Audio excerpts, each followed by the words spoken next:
So we have Kojin, Adrian, and Dan Jacules at the Abbey of Saint Markovia in the town of Kresik. You established that there is, in fact. Ooh, look. Ask and he shall appear. The abbot's there with Vasilka, who is your destined ally. He is trying to teach her manners, waiting for address from the Kreskov burgomaster. I think it's like 8 a.m. on day 6, which means that you've got a little over a day until you're expected at Castle Ravenloft, which is day 7 at 5 p.m. So what is everybody doing?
So you, yeah, go for it.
That was very accurate.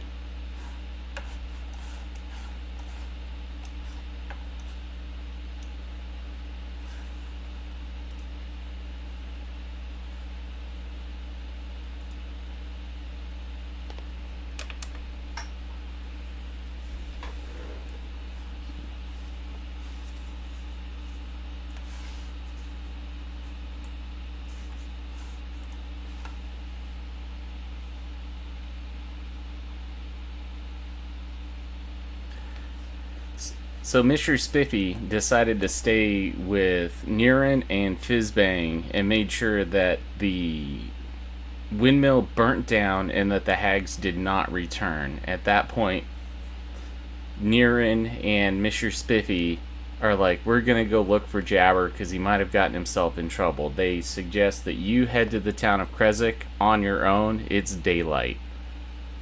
You're able to make it there.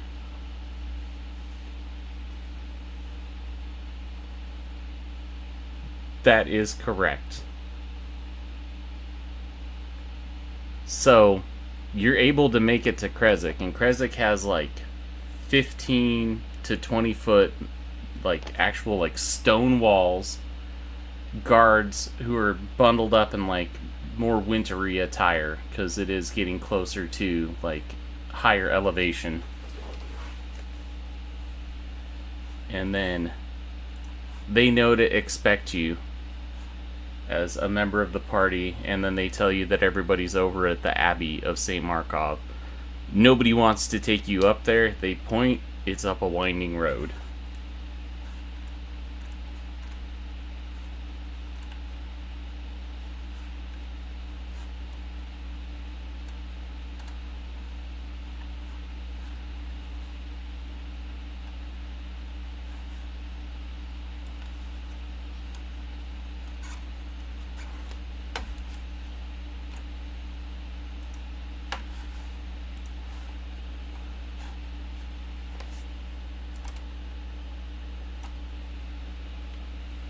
Get off my grass.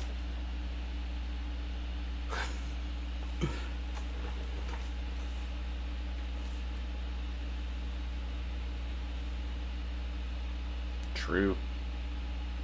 So, Mr. Spiffy, what you see when you're up there, you make it up to the top. It is a walled-in abbey. There are two. It looks like a mixture of humanoid and animals mixed together. One of them introduces herself as Otto Bellevue, and then the other one is Siegfried Bellevue. They say that your friends are inside talking to the abbot, and they let you in. It's weird. These people were hodgepodge together through some sort of magic. You get in there, you see everybody sitting down, talking to the abbot, and across is looks like Irena, but then your face kind of takes in the softer, more subtle features, and you see like suture marks, and she's just patchwork in both appearance and in the way that she's dressed. She's got like this red moth-eaten gown on. She's sitting there and she's pretending to eat beet soup, and every time she pretends to take a bite, she puts her spoon back down. She's exercising table etiquette. What would you like to do?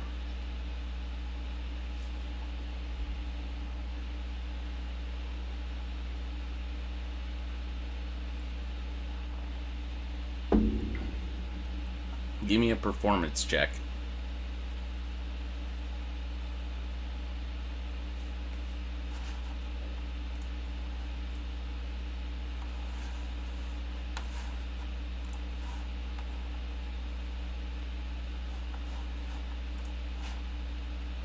It's all good.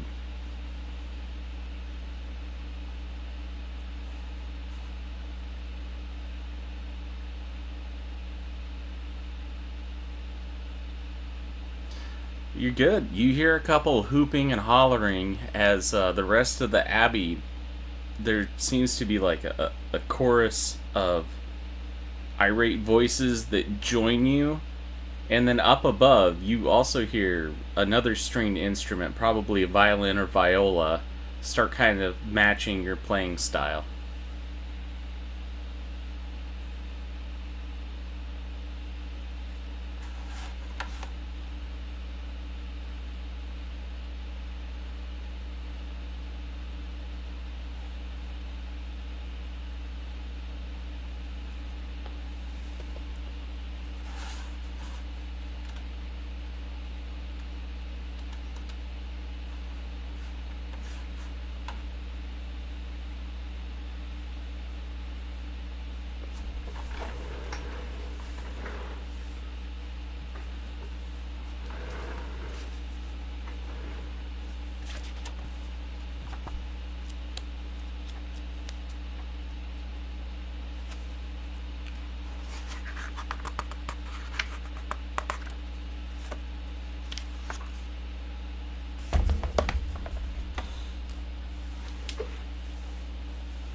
You all start to get up.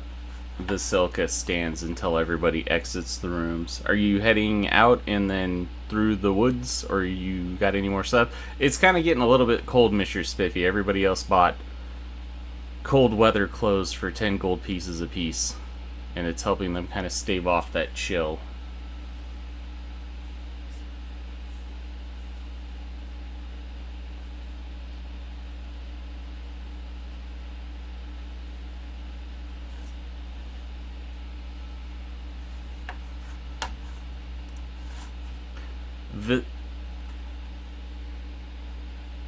Vasily von Holtz is sitting there talking to the abbot, and he says, if you want to ride tomorrow at noon, a carriage is going to be here to pick up Vasilka.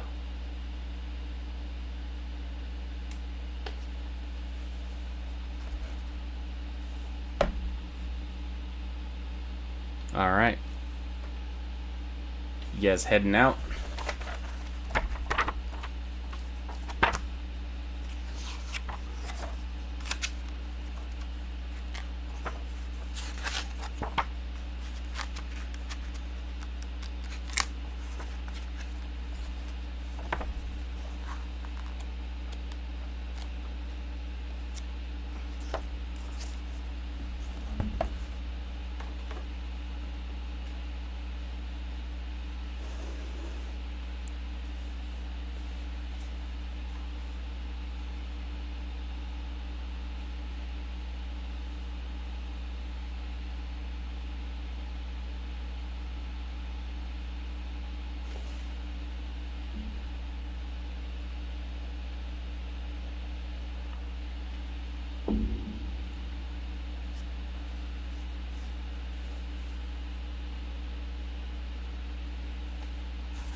Alright, swapping up to the main map.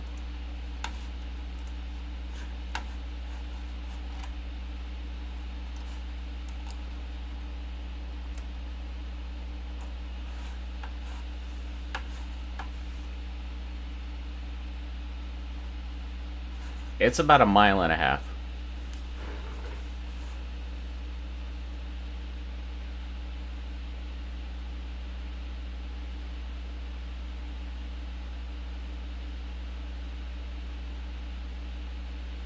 It is like 8 a.m.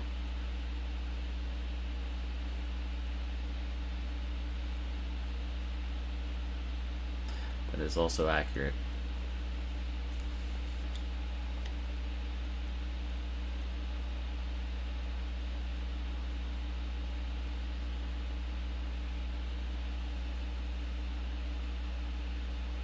Yeah, it's about a mile and a half. It'll take you about a half hour to get there. Is there anything that you'd like to do before you set out?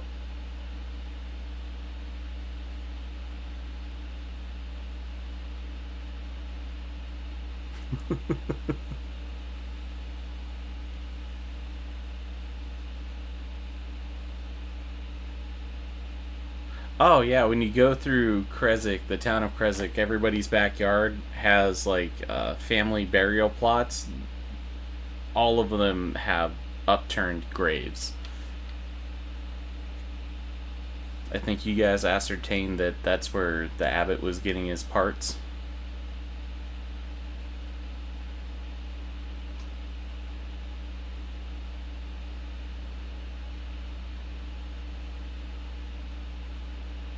What is the plan? What are you guys thinking? How are you going to make it there?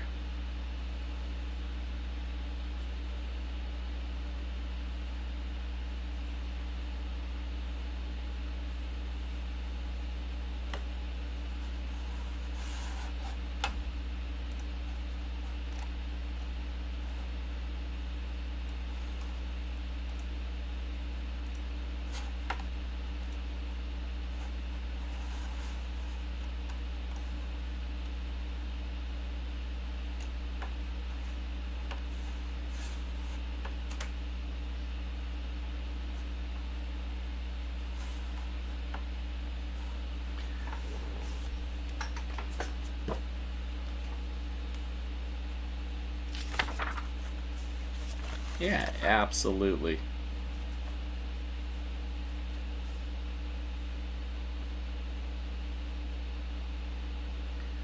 Above the tree line, carved into the side of a rocky mountain spur, is a wide torchlit cave that looks like a gaping maw of a great wolf. Yeah, that's James RPG art.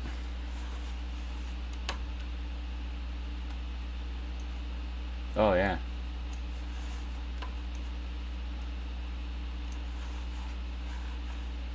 Yeah. No, no, no. Yeah, there's the mouth that looks like the gaping maw of a wolf. You can see kind of above the tree line and what sparse stuff is around. You do notice that the place continues. There is like a rocky outcropping and stuff like that with handholds and footholds.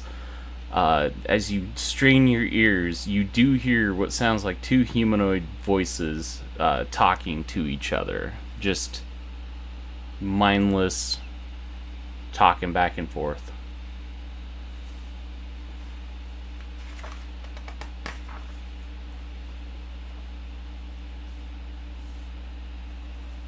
Alright.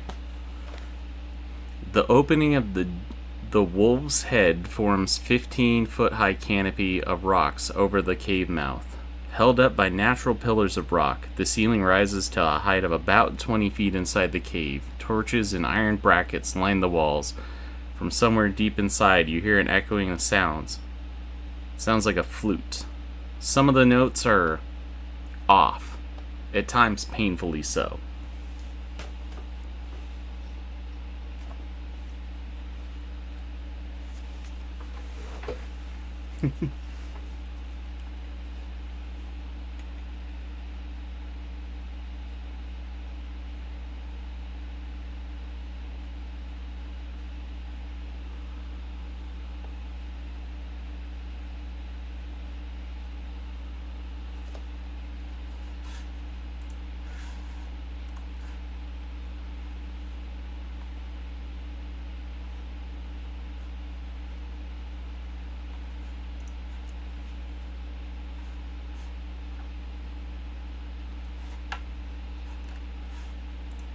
So I am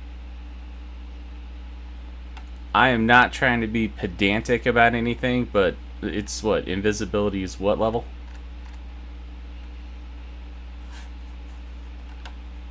Gotcha. Yep, I'm just making sure. All right. So you guys are invisible for an hour. You do notice that you're still leaving like footprints through the snow, but I'm guessing you're using the Tuscan Raiders go through the same path as to hide your numbers. You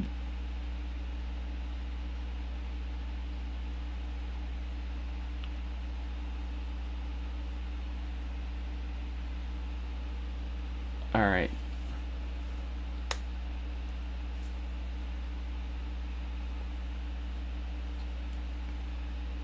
Gotcha. Well, that's pretty good. Yep.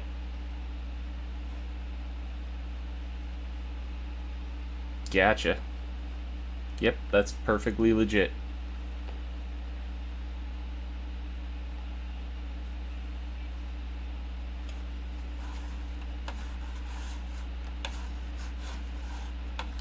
Alright, let me get that going for you.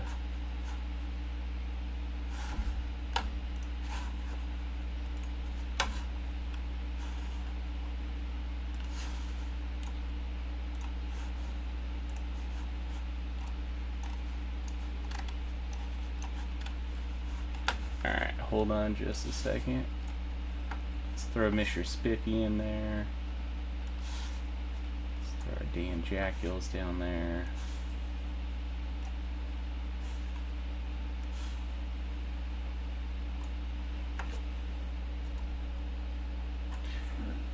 So you can still see, with invisibility, you can still see kind of the rough outline, which is why attacks have disadvantage.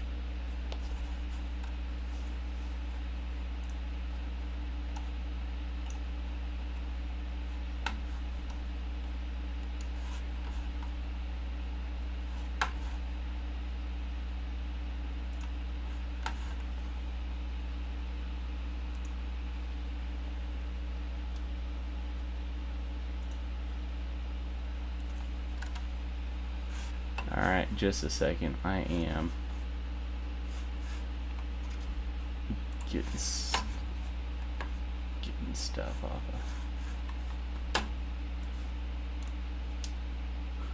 of.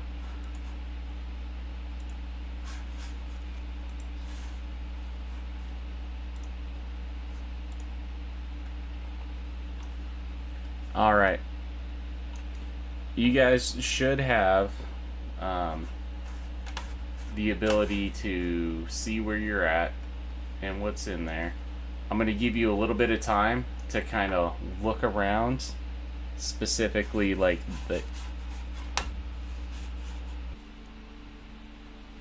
they've got keen senses, so it's just going to be a flat roll.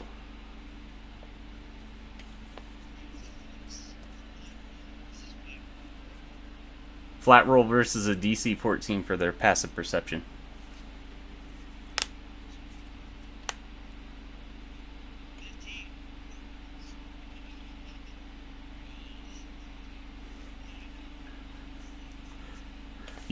They stop for a second, and you see them look towards the mouth of the cave, and then they kind of like cock their ear and they go, "Must have been the wind." Actually, they're chicks, so it's like, "Must have been the wind."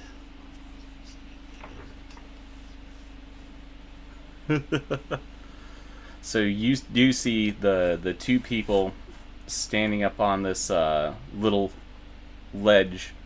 It's about 5 feet up than anything else, and then the tunnel yaws into two directions. As you're looking at it towards back, you do see, since this whole cave is like brightly lit, you do see a pool of water collecting at the back. Yes.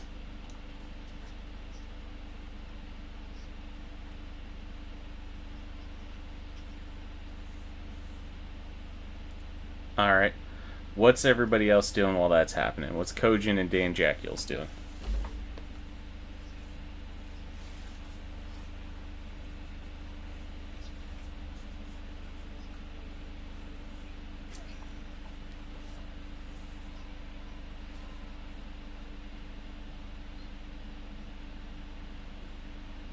You can move yourself like around to where that way you can get a better look.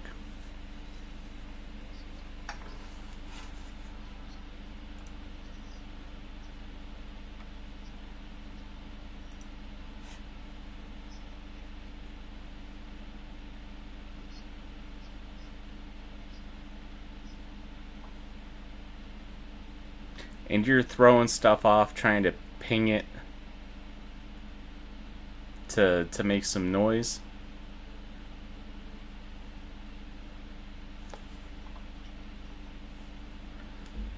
Each one of these squares is 10 feet.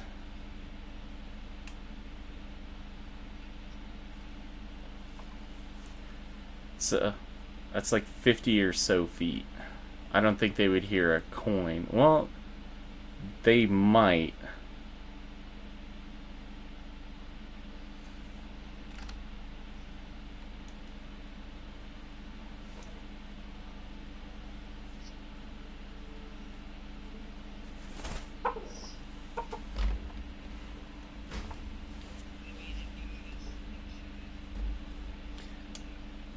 So the thing with a slingshot is or a sling, it's a specifically like weighted stone because it has to get moving around and then release. A coin would just catch a flat side and just go.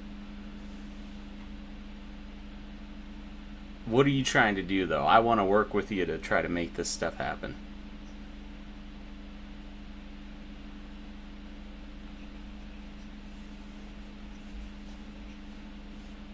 Okay. It'd be crazy if somebody had like something like prestidigitation where you could just like make noise.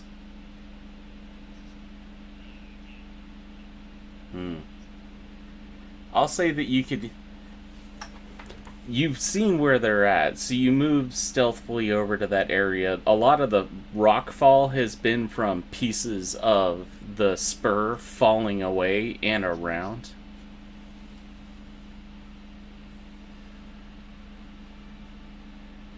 If you want to do that, yeah.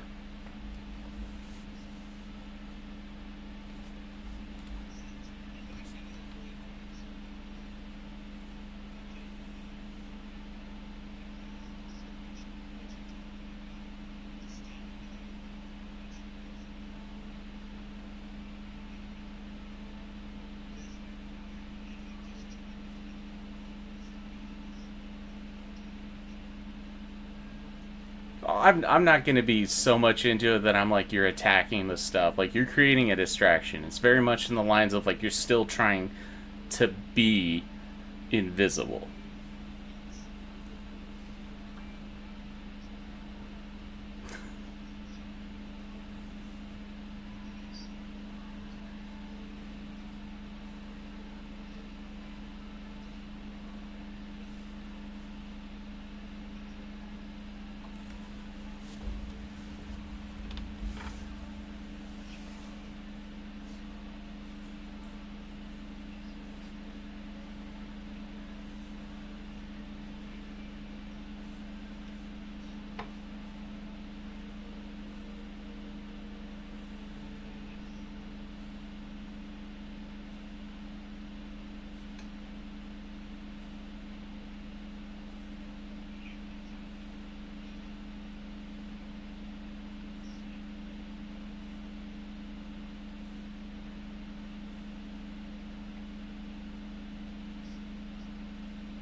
Kojin, Dan Jacules, as you're waiting for them to do stuff, you're kind of looking around.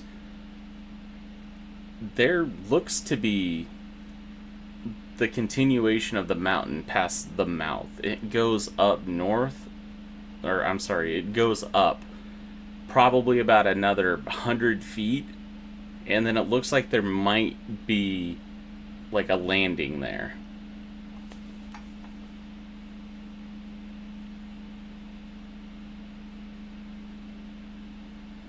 Possibly. You haven't taken the time to investigate it, but you don't need climbers equipment in order to climb. It's got enough handholds and stuff like that.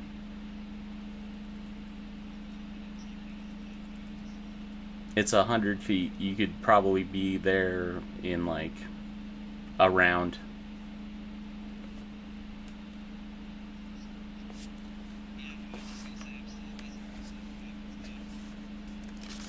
Yeah. Let's see. You start to fly up there, and then you notice that it would be not a difficult climb. It would just take some time for people that didn't have a climb speed.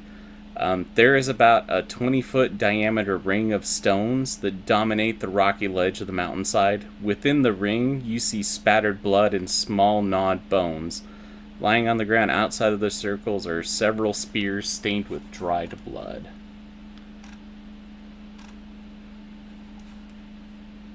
And let me...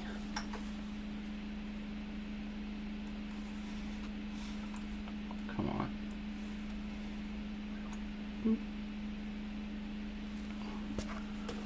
And then I'm going to shift ping everybody, but I think only Mr. Spiffy's going to be able to see that.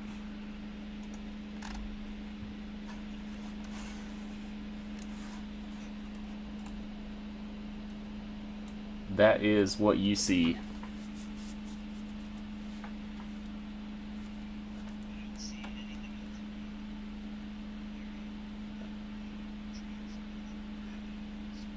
Well, give me a perception check.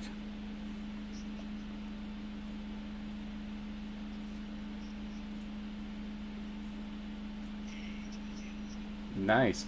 You see towards the back, there is stuff piled up that makes it look like there's supposed to be a wall there, but that is obviously a secret passage.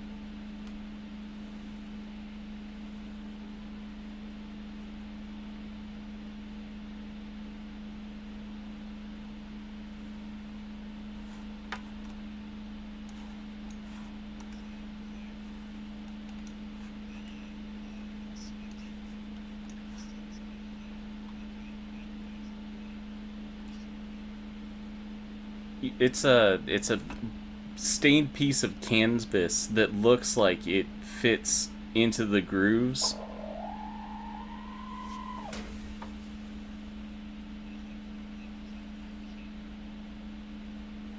Yes. If you open it, you see that it leads down in what looks like a 10 by 10 passageway that's lit by torches. Looks like it leads further into the cave structure. And then also when you're going up, you did see where some water that was being melted off has like collected through in like a little craggy area. That is probably the source of the water that you saw inside of the mouth of the cave.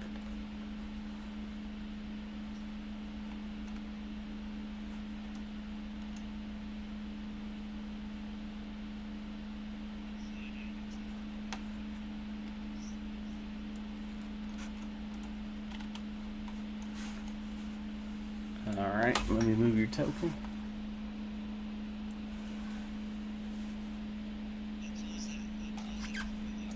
Alright.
Yeah, it's a class ability.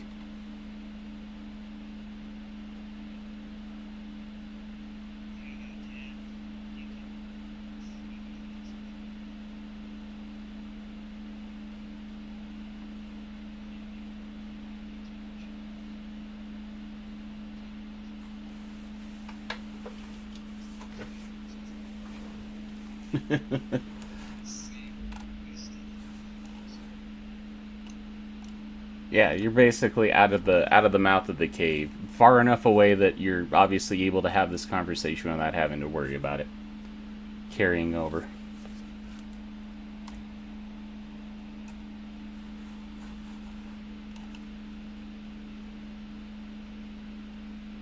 So the goal is to try to lure them out one by one, or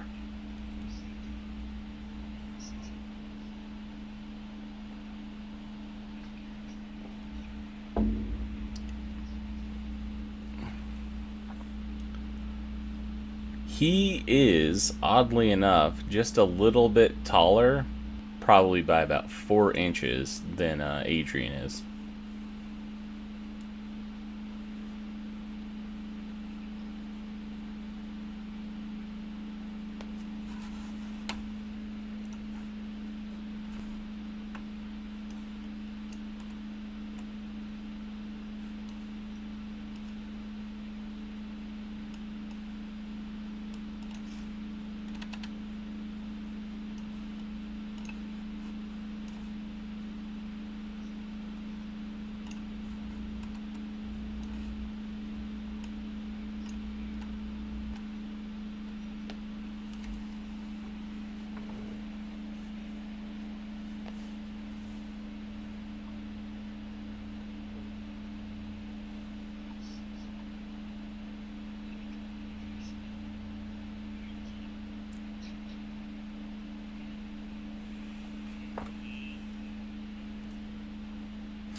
Yes.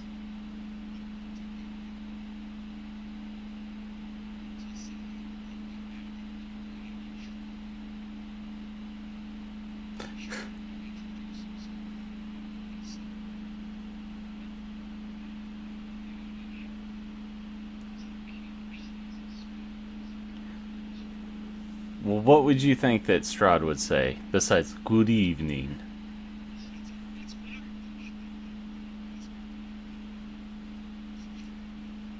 Yes.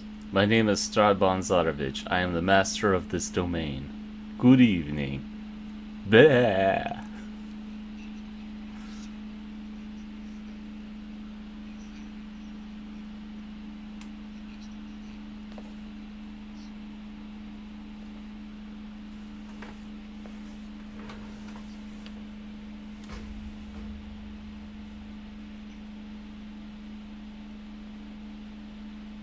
Alright.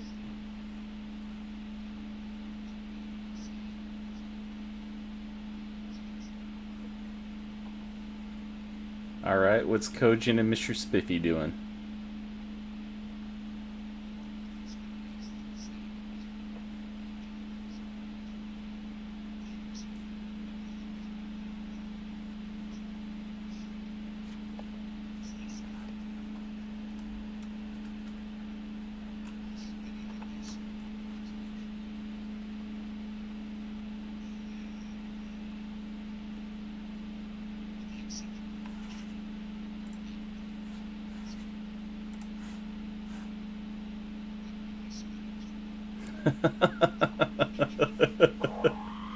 If you were gonna try to.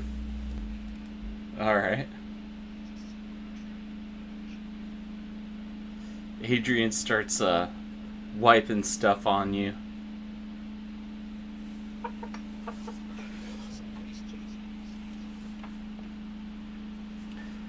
You get that far into the mouth of the cave. They obviously pick up, they look at you.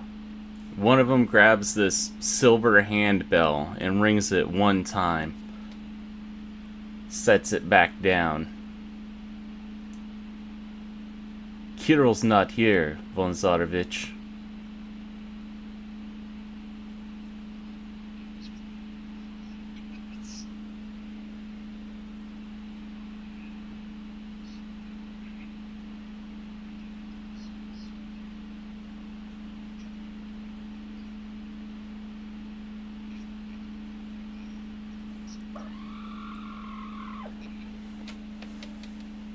So give me a persuasion or a deception check, whichever one you think that you'd be best at. Investigation, or it's persuasion or deception, whichever one you feel like you'd be best at.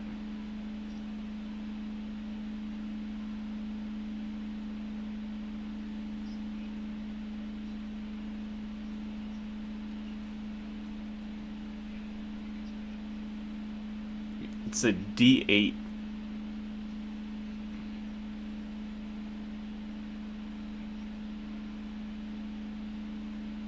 Yeah, and then roll your skill and then add that to it.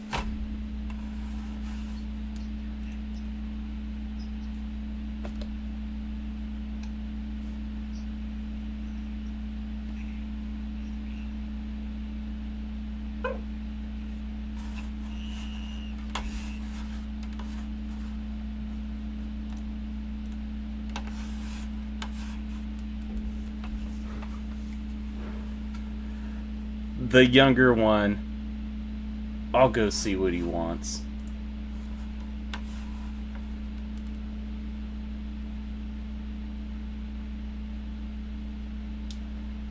You see one of them picks up the bell, hits it a second time, and then you hear the flute playing die down.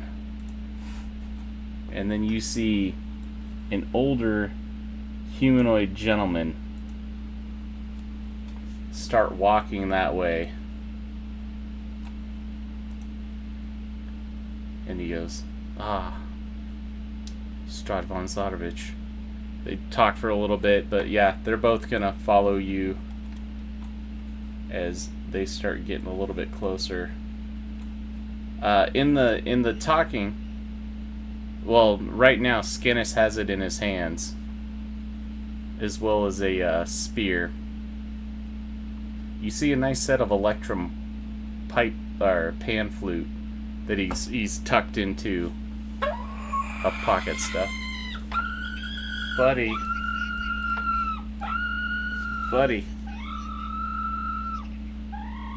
I am so sorry. Normally we get stoned and watch anime. I know. I'm not petting you as much. Yeah. Yeah, he's got that little handbell. And he's got a spear with him, and it looks like he's taken over the watch of the guard as the other two are heading out. You notice that they are in tattered clothing.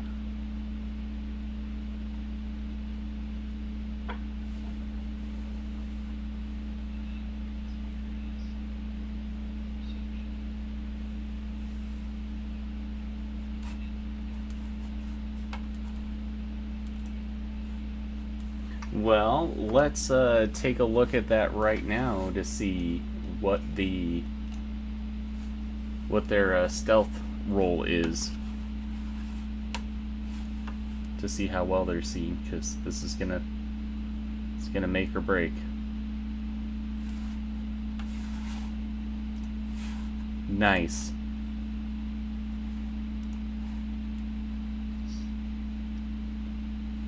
All right.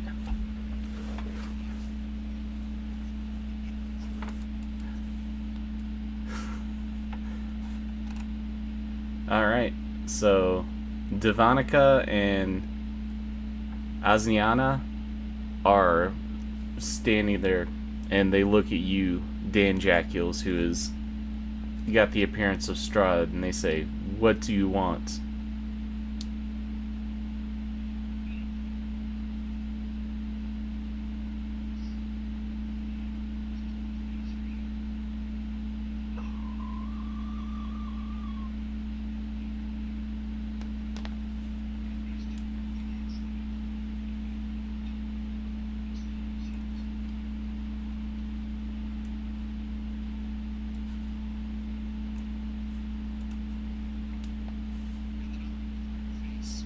Ah! Looks like we're going to be doing some,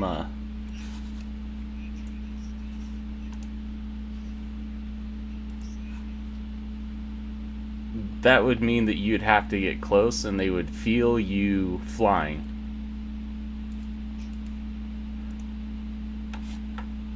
Now, I'm all up for you flying, but we also have to understand that there are limitations, right? You are not casting the spell fly, you are flapping your wings.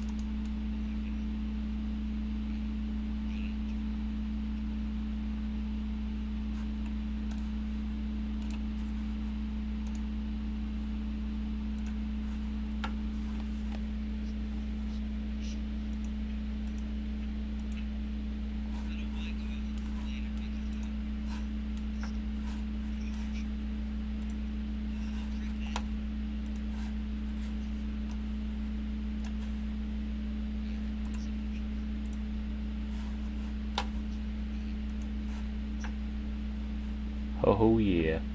What did Jan Jackules get? 16 for initiative. And then Kojin, what did you get? 19. Alright, I'm going to go in descending order. It is Adrian, Kojin, Skinnis, Dan Jackules, Mr. Spiffy. Yes, Adrian, it is your go.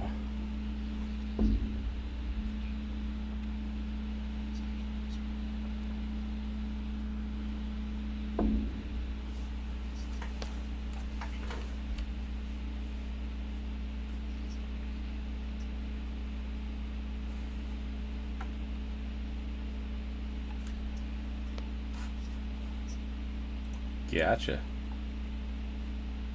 Anything above a 10?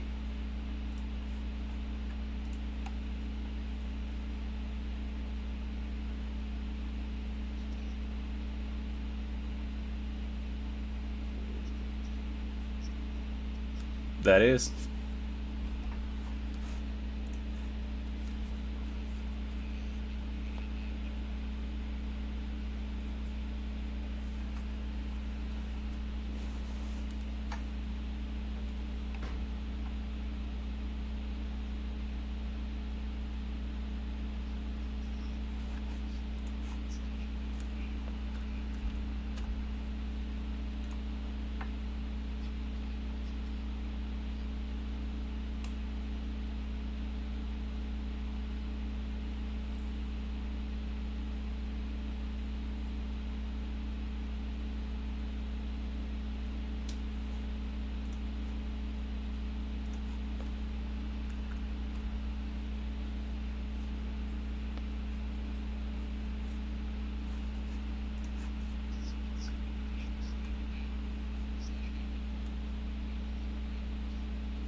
That's not that fun, but there you go.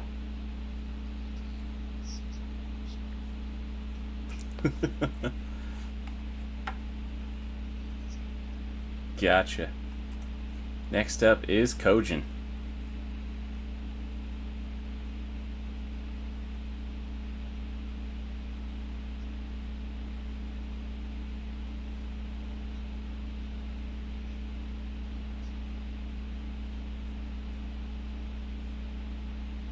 Gotcha.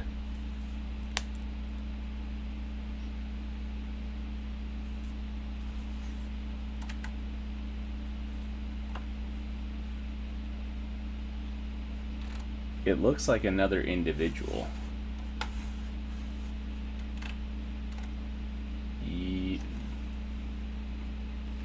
So Dan Jackules is at the bottom. Adrian is right there.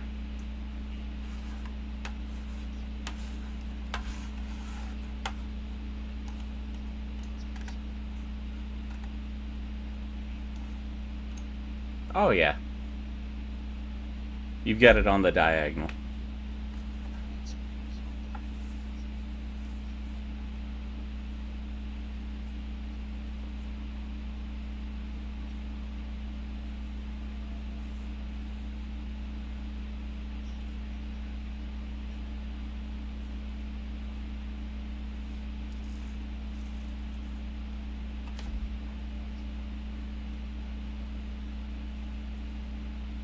So, when you attack, you will get 2 attacks. Isn't the flame blade like the racial ability? It will say like as a bonus action, as an action, as a reaction. Yep. So you'll be good when you use the attack action. You will get your 2 attacks.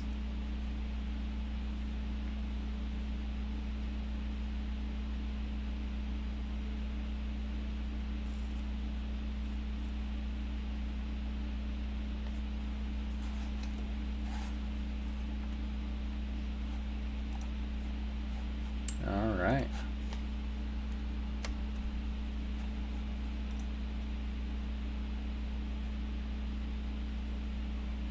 That's a hit.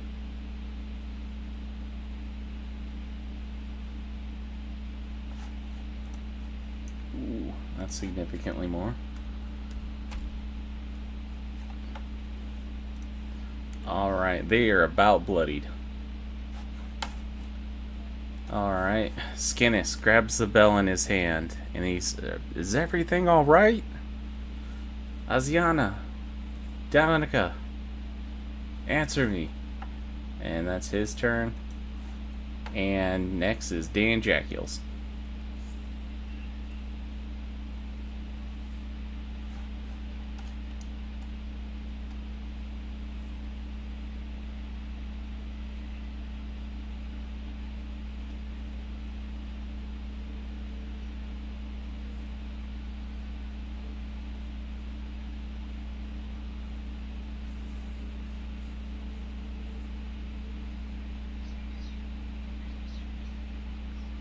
He's invisible, that's why you can't see him. He's like inside the mouth of the cave, was the last known position. Something around there.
Gotcha.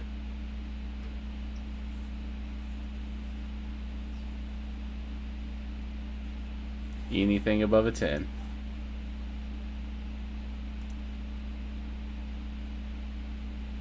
I take it back. He's a 12.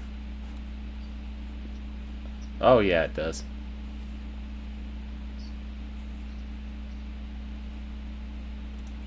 Four points of damage.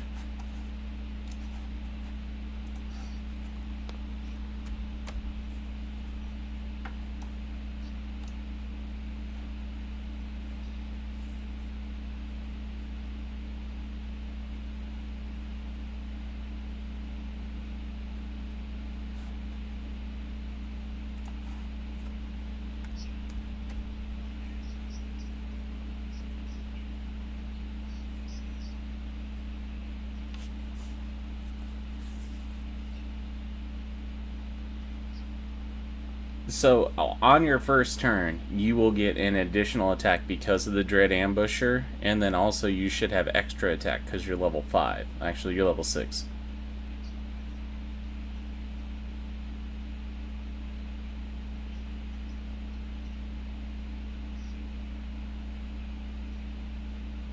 If you're using the crossbow expert and being able to shoot, yeah, it'd be 4.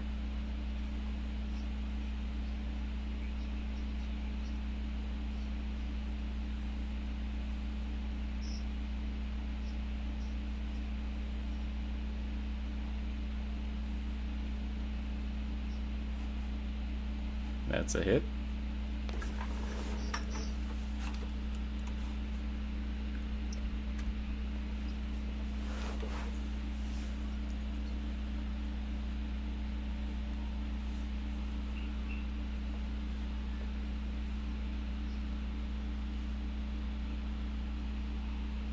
Alright, and then that is 3 crossbow bolts down.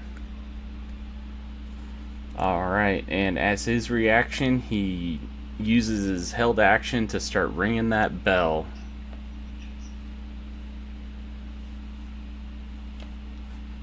We'll see what everybody else does. Is that your turn, Dan?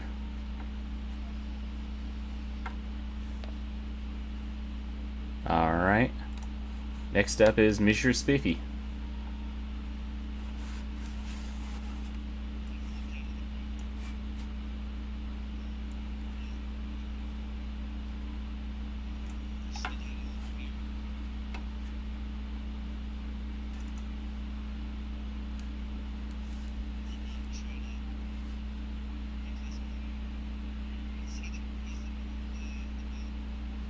The bell is the one that is on the landing. It's up here. Yeah.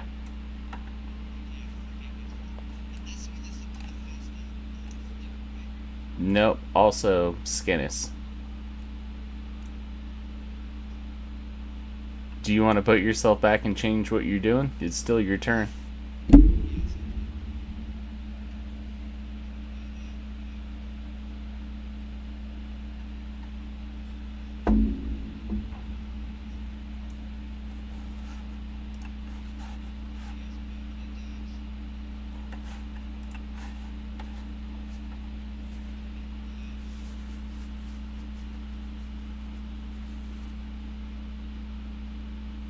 Alright.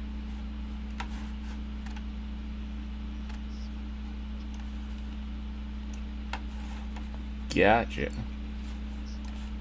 Alright.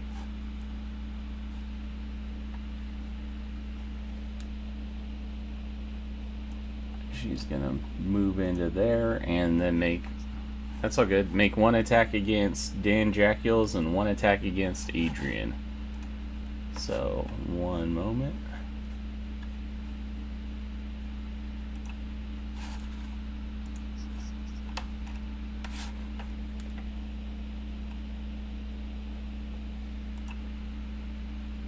Alright, that is a 20 for 3 piercing damage to Dan. And then that is a critical failure for Adrian, so that attack does not hit. If you want to use your reaction to attack back, I think we established that as like a rule a while ago.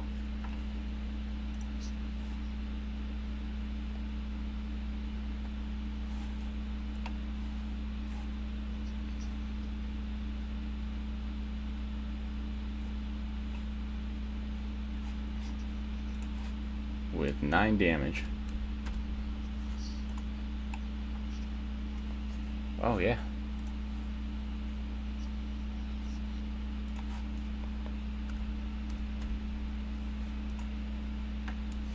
Not quite at the bloodied stage. That is her turn. Next up is Demonica, who is going to attack Dan Jacules. 8 misses, and then Adrian, 13, also misses. You notice that they are stabbing at you with crude whips. We're back up to the top of the round. It is Adrian's go.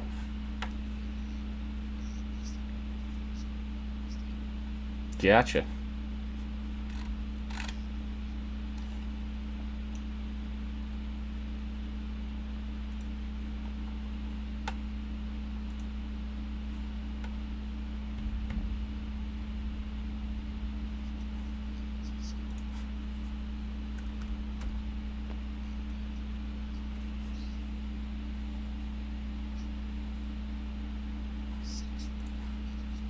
Ooh.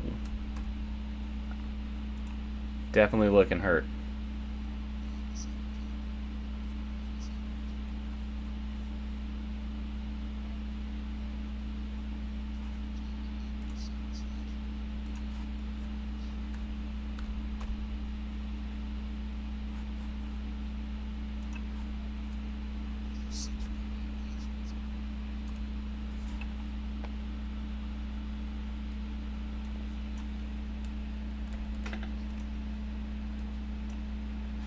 Alright, and they are dead.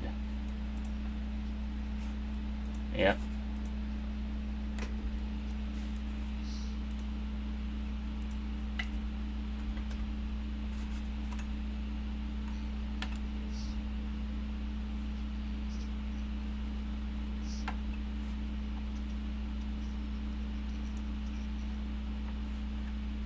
Gotcha. And that is a hit. You notice that even though it's a hit, that crude spear sticks in, but the hole immediately starts closing. At least not with those spears.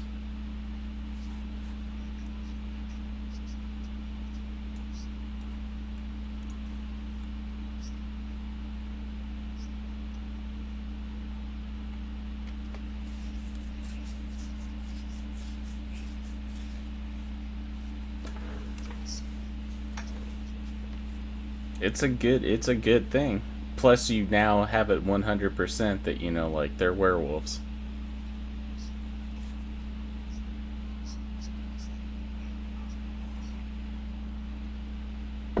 That's a good way of looking at it.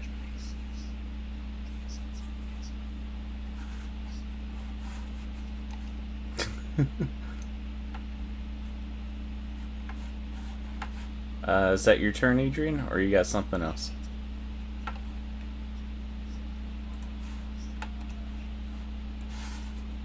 Alright, next up is Kojin.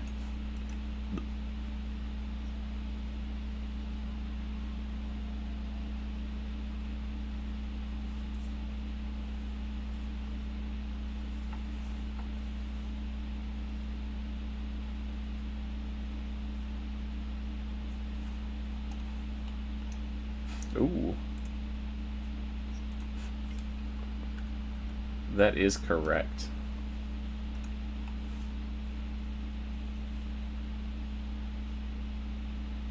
For these, it's 10. How much damage? Alright.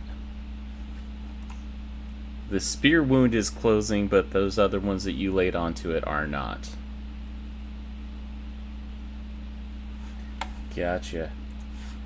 Skenis begins to shudder and shake, and then he becomes a gray-furred werewolf, and he begins to bellow as a chorus of howls echo throughout that cavern. Dan, it is your go.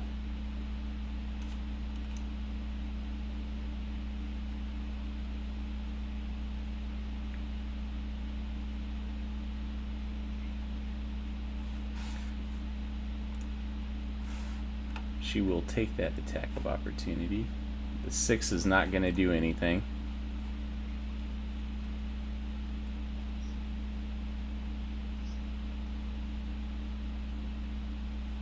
You are met with the visage of like a 7-foot-tall werewolf.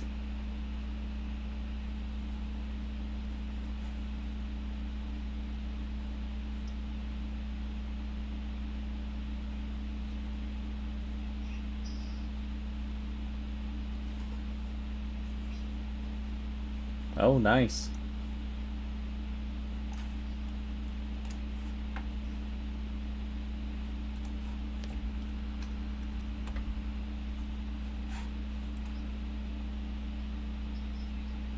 It is 12.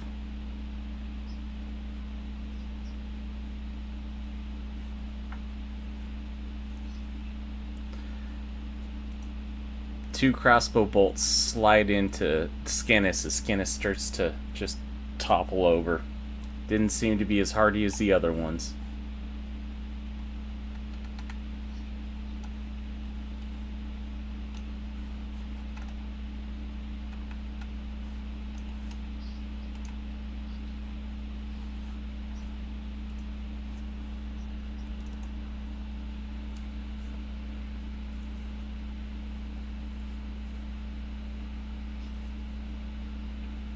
Alright. Next up is Mr. Spiffy.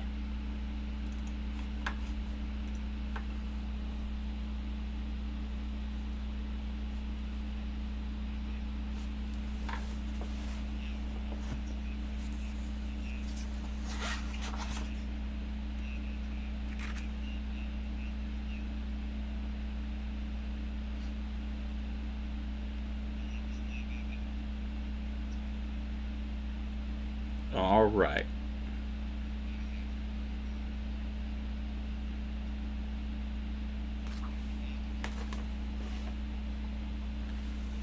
It doesn't turn it invisible, because anything that you're wearing or carrying turns invisible with you. So they see a flute and a bell.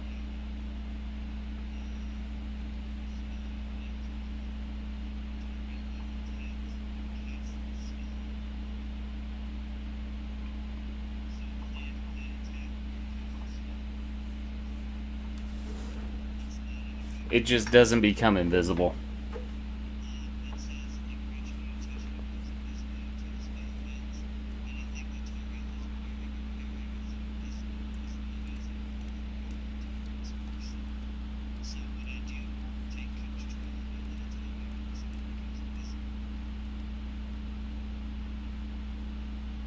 At the time that you cast the spell is my understanding. So like,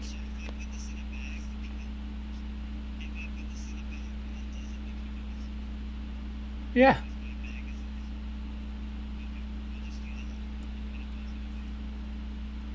Okay. So we got an item interaction to pick the stuff up and then an action to put it in a bag. Gotcha.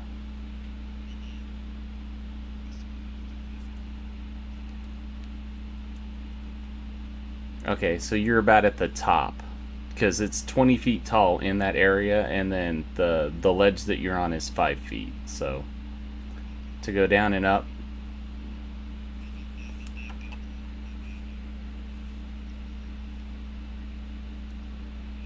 All right.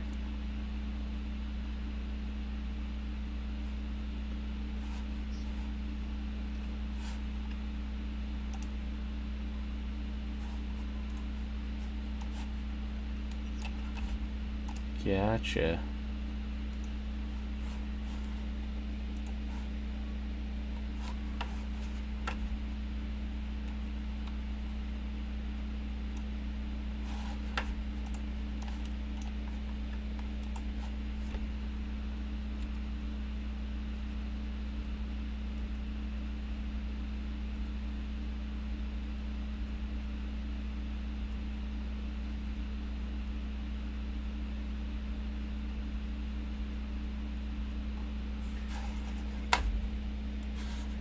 Alright, you notice a whole bunch of wolves starting to pour out of that cave entrance.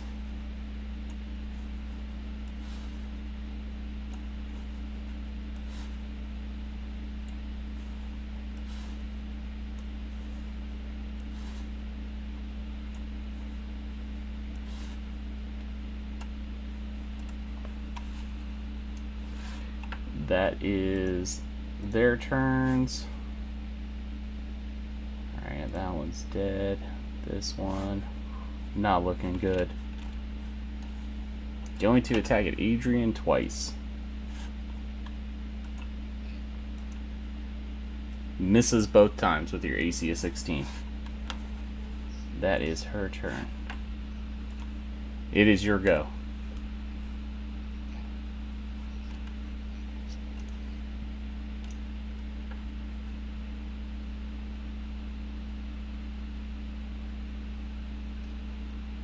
Got it.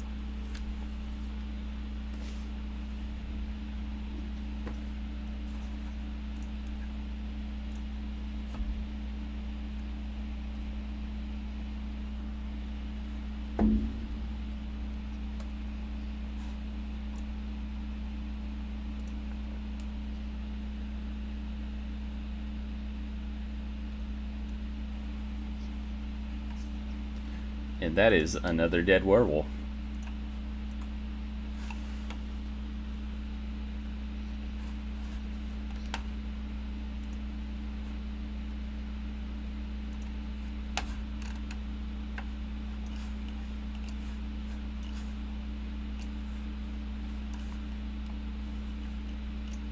Alright. Next up is Kojin.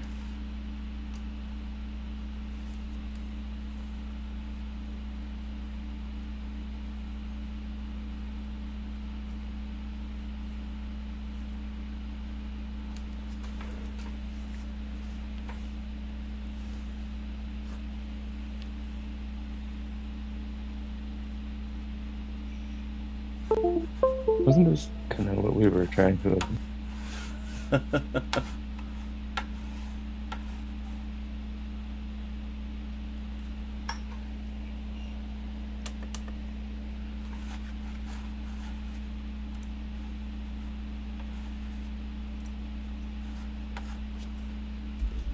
Gotcha.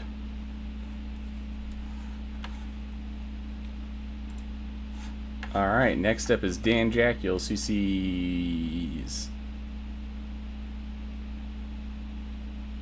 8 wolves.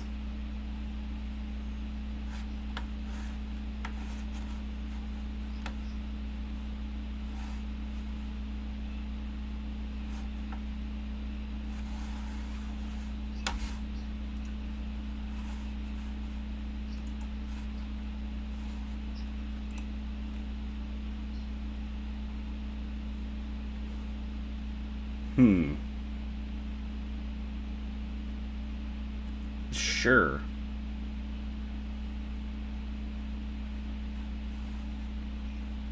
There are.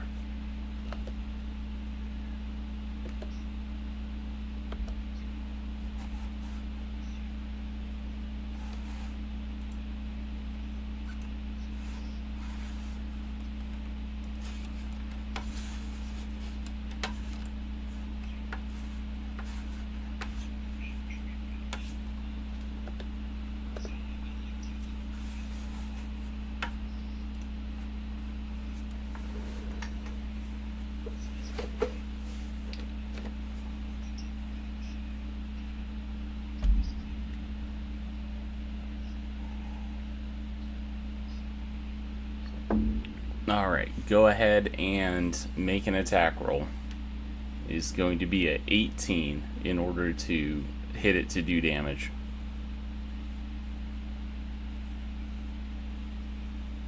Nice. Go ahead and give me damage.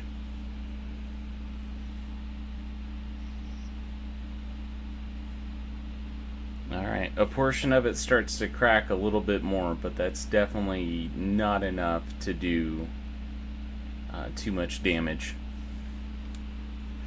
You might have to hit it a couple more times.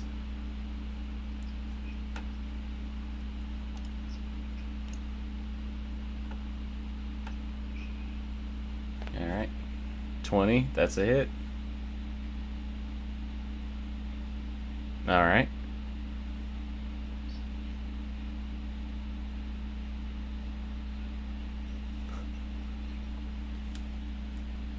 Alright, how much damage is that total? Yep.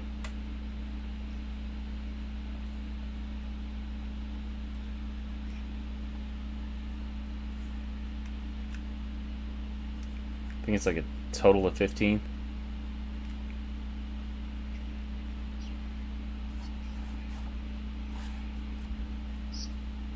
Okay, that's 13. Yep. Alright. It looks pretty cracked.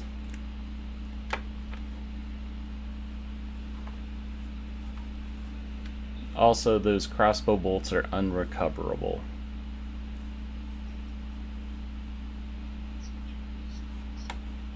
Alright, next up is Mr. Spiffy.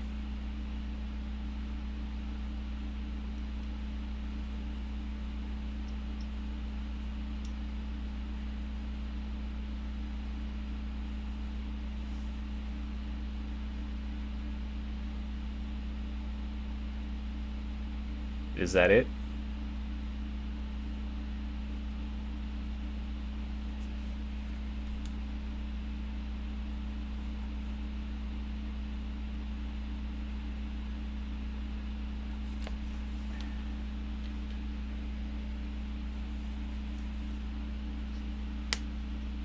It does look like it. If you're double moving and that's your turn, go ahead and ping.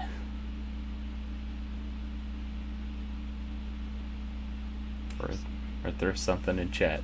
Okay. Gotcha.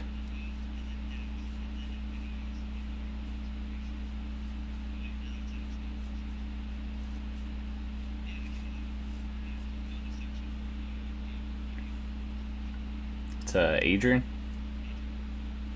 Alright.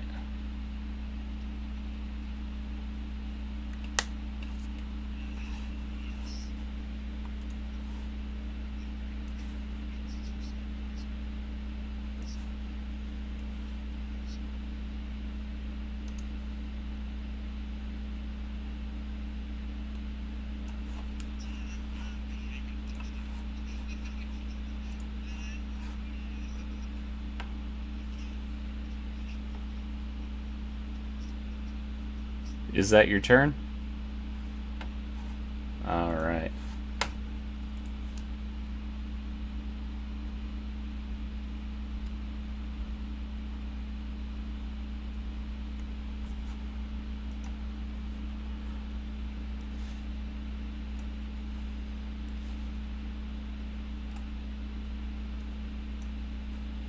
All these wolves are coming in hot.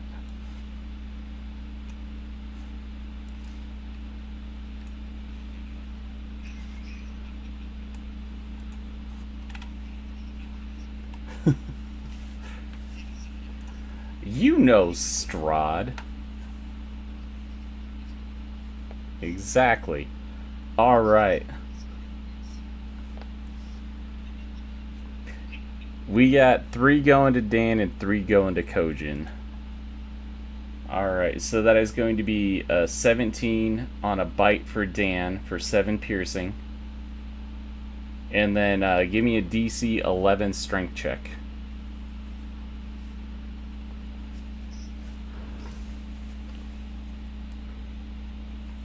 Alright. So you only took the 7 piercing. Next one comes up with 10 piercing. Again, give me a DC 11 strength check. Strength saving throw. So if you're proficient with those, you get all the accoutrements with it.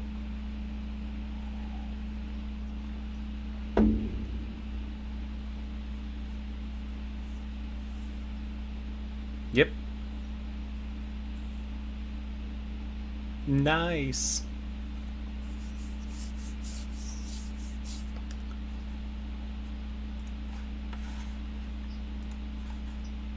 Well, I mean, that's definitely something that we should be knowing about. And then the third one is a 18 with 6 piercing damage. DC 11 strength saving throw. Don't forget to add the +4. It's weird. It's like these wolves have pack tactics, which allow them to hit you easier. Got it. And then 3 coming at Kojin. What's your AC, Kojin?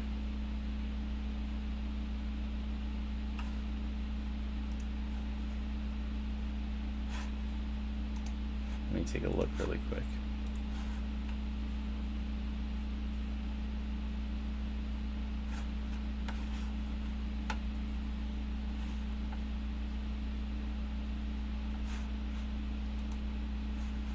It is going to be AC 20, living large. That 19 is not going to hit.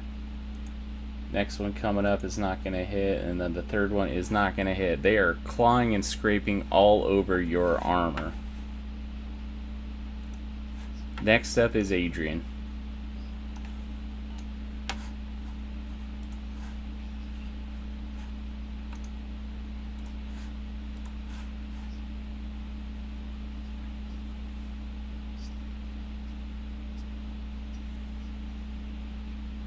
Ooh.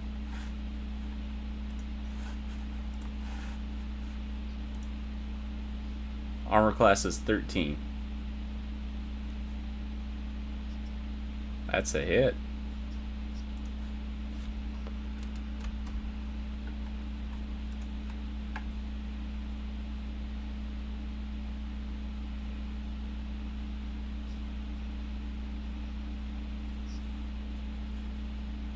Gotcha.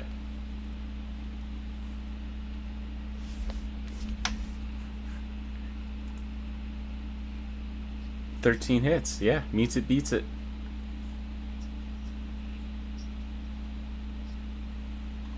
Now, these wolves are 13.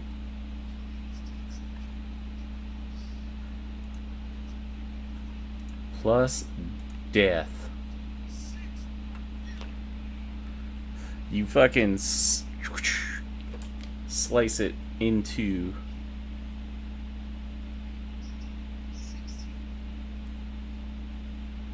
Is that your turn? Yeah.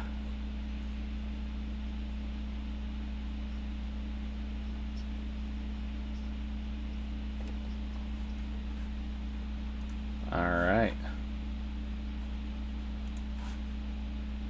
That is a 22 for 6. It chomps in.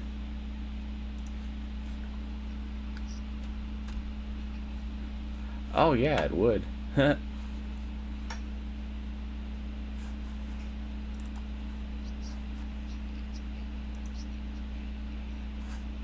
Alright, it is actually knocked prone.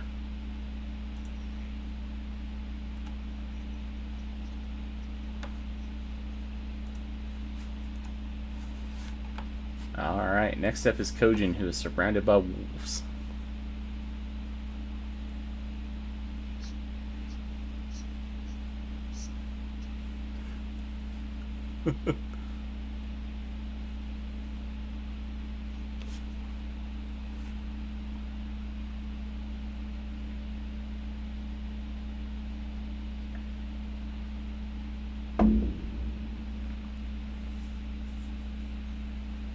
A 9 unfortunately will not hit.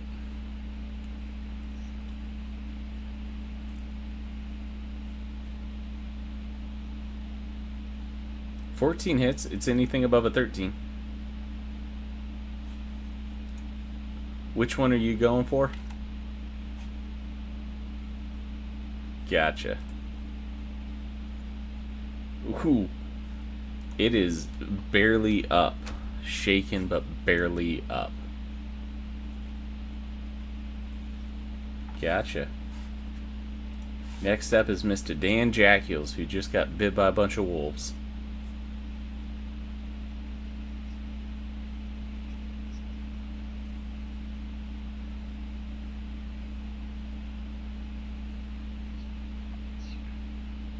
Ooh, nice. That is an advantage, correct.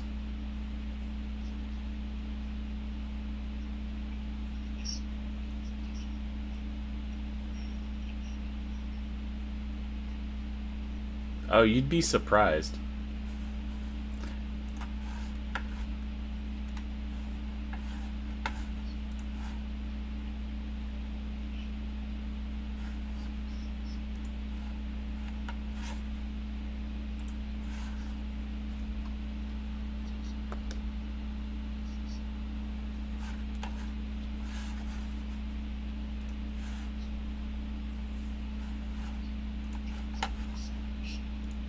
So 11 points of damage on the prone one, kills it.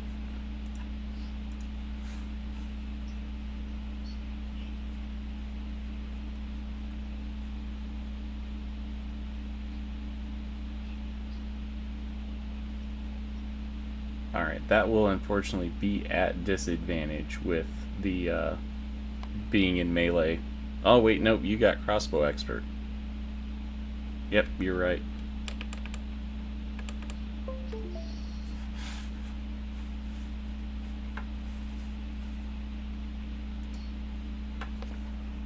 Nice.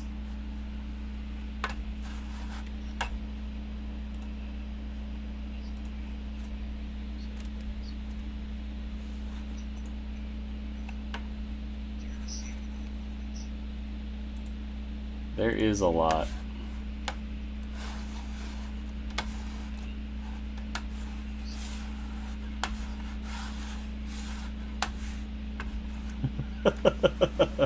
Feel like it still adds to the ambiance. Commit to the bit. Alright, that means that next up is Mr. Spiffy.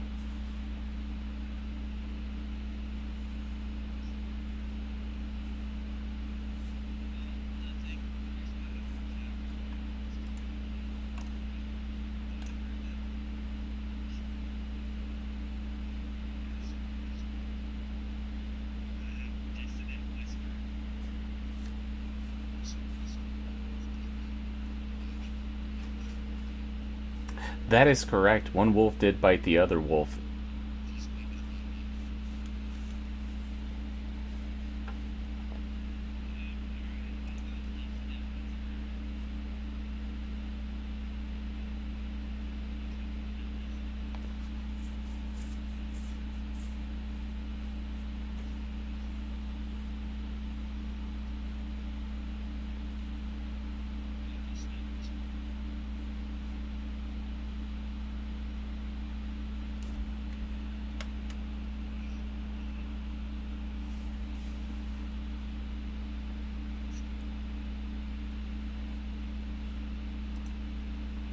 Alright. What, they need to make a what type of save?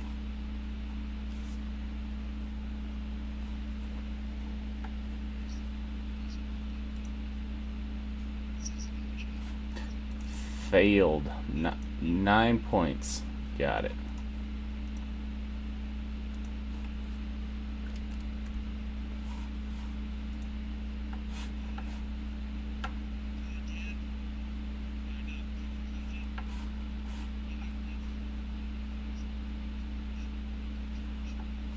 Gotcha.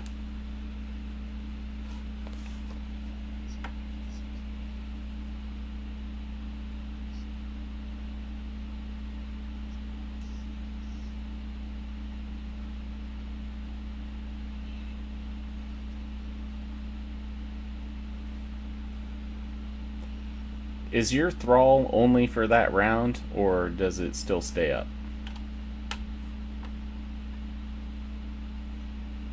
The wolf that you had.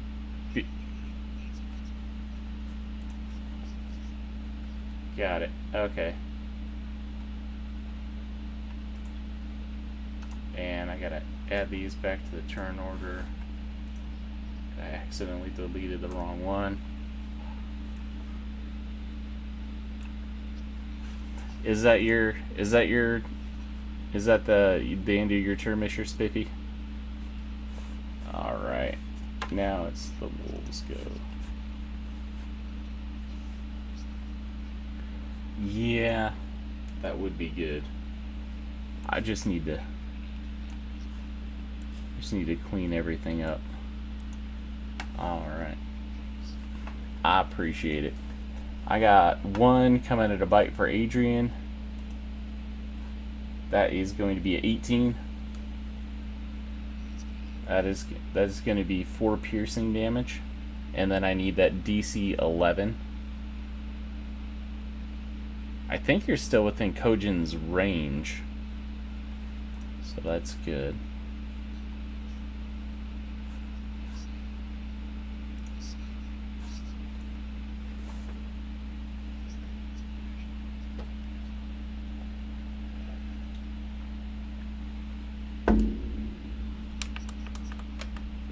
Yeah.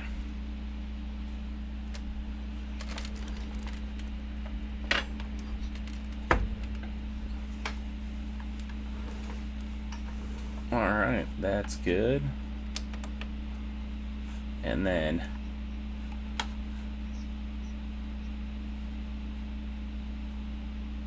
we got a bite coming in on Dan, which is going to be a 15. Does that hit? Alright, that is 7 piercing damage. And then 4 going at Kojin. That is going to be a critical hit for a natural 20 for a total of 24 for 12 piercing damage. And then I need that DC 11 strength save. And then Dan with you as well.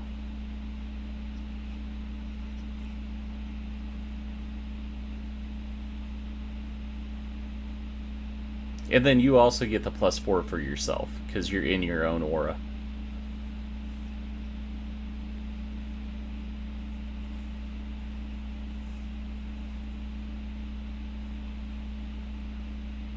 $11 is on nuts, meets it, beats it. Yep.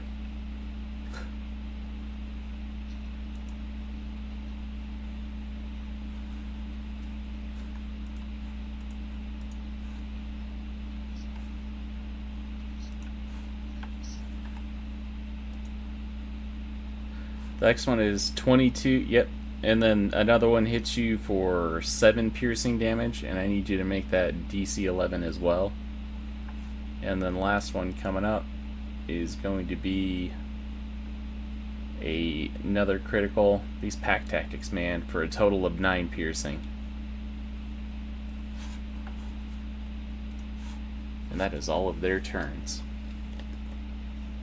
So next up is Adrian. Just let me know if you fail any of your saving throws and then you're knocked prone. Alright.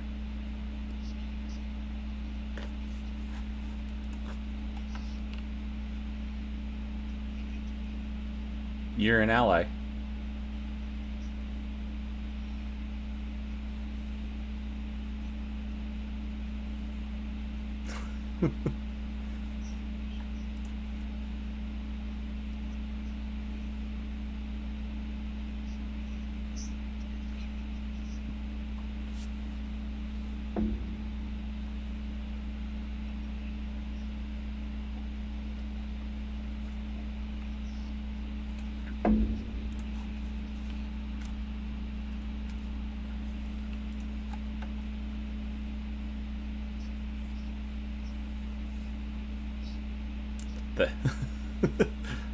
That is not, unfortunately, how gaining works, but we are good.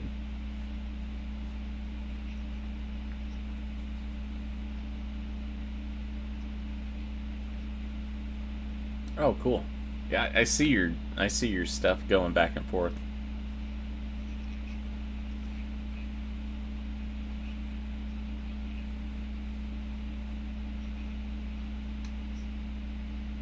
Yeah, it is good.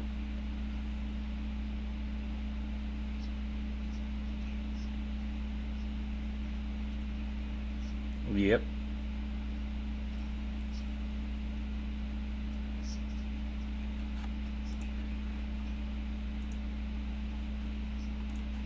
That is enough to kill it.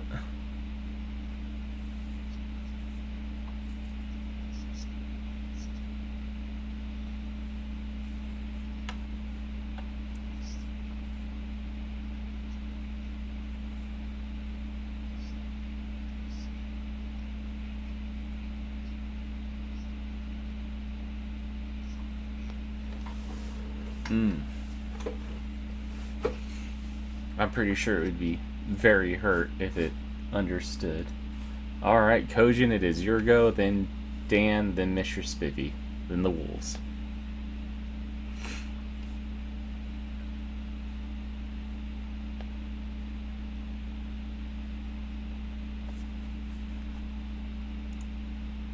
Alright, it only had 1 hit point, it's dead.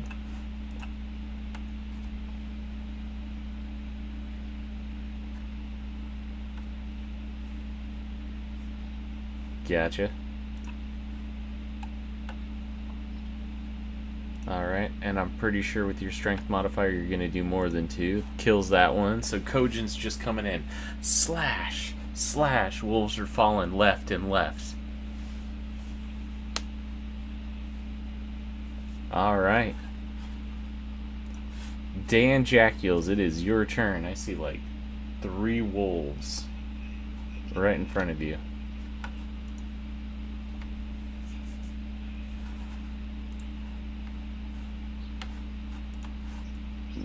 The one directly in front of you looks very wounded. The other 2 on each side still have not been hit.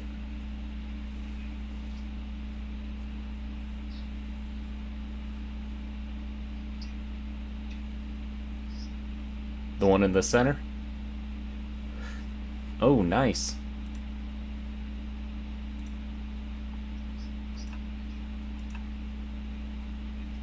Takes all that damage as it just sinks right into it, pins it to the ground.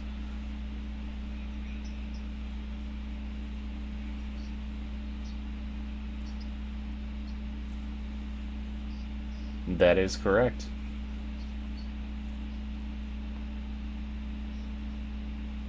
Good times.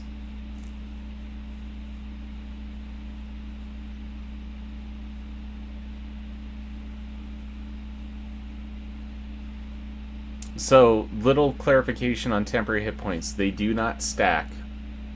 You get the amount of temporary hit points. So if you got, so yeah, so if you got however many, it's at that level.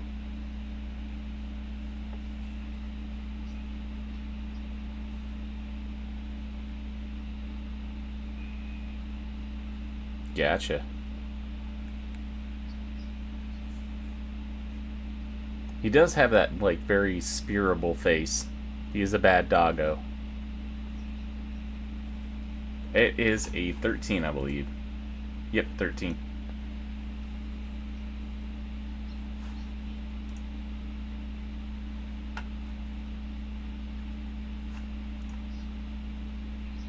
That is a hit.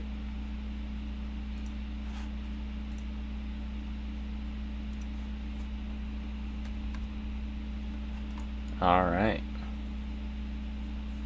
Is that your turn? Alright, Mr. Spiffy, you are up.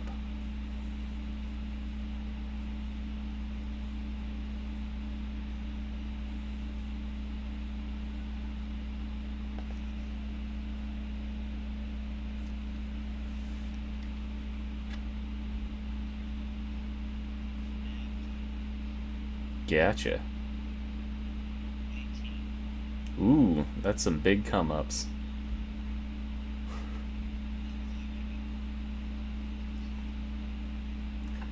Gotcha. Is that your turn? Alright. Dan has 2 wolves that are going to take some chomps at him. First bite coming up, that's a 14. Does a 14 hit? It does not. It is a 15. And then the second one hits with a 22 for 7. And I need that DC 11 strength save. Don't forget to add your 4 for Kojin.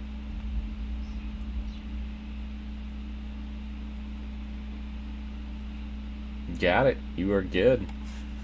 And that is their turn. Next up is Adrian.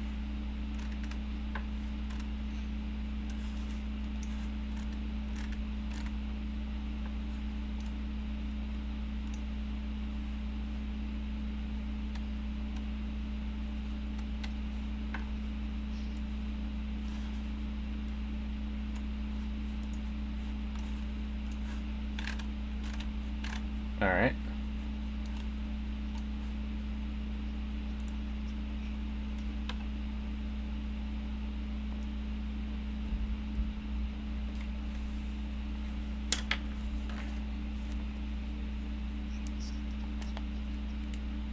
$18 does hit.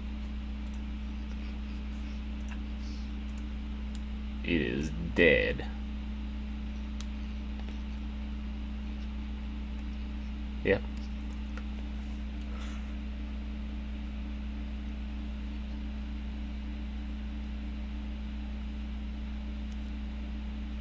Ooh.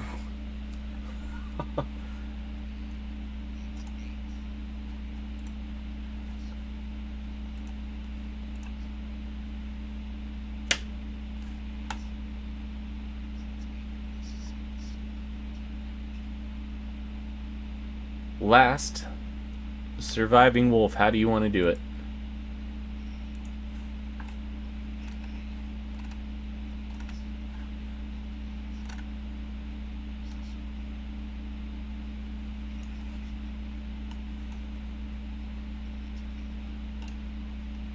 So you want to do like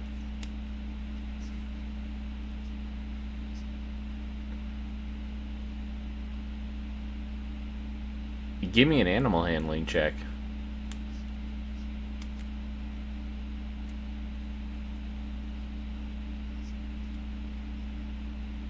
It is still snapping at you, but it looks more like it's... Alright.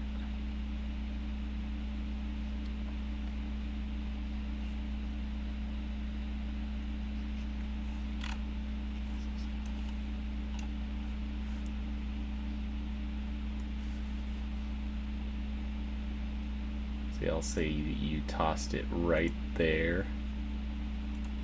It does look like it's, well, it still looks like it's going to try to attack. These things are in it. These things are in it for the long haul. This is its home.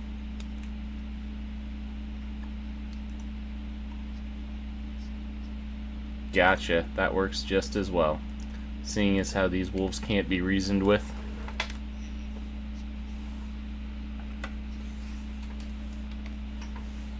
Yeah. It made its choice. Like, this is its home. It's one of those defend it until it's down. Yeah. Yep. Alright, we are out of combat. You hear the trickling of a stream coming up from, let's see, this area right over here. And then, well, so there's the snow runoff through some craggy fissures, basically make it through there and start dropping down into that pool. Yeah.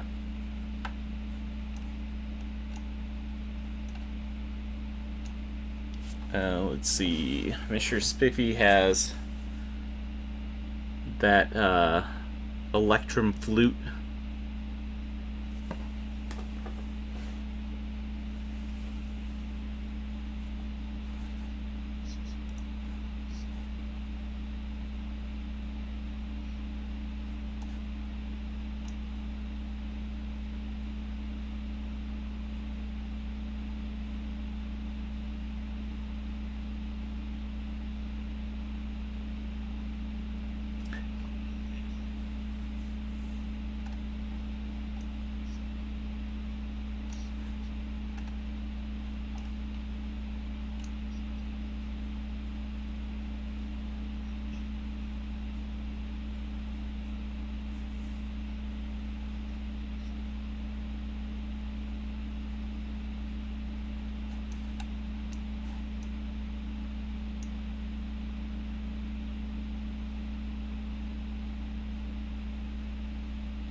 You guys can take a couple of minutes to clear the mouth of the cave out. Is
Are you going to cast Detect Magic?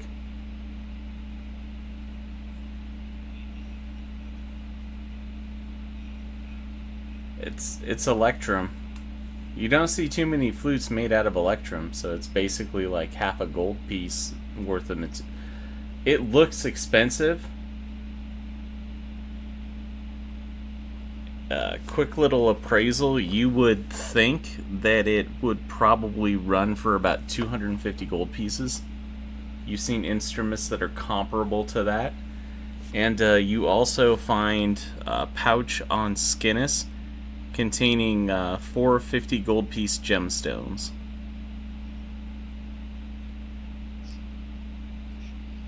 Yeah.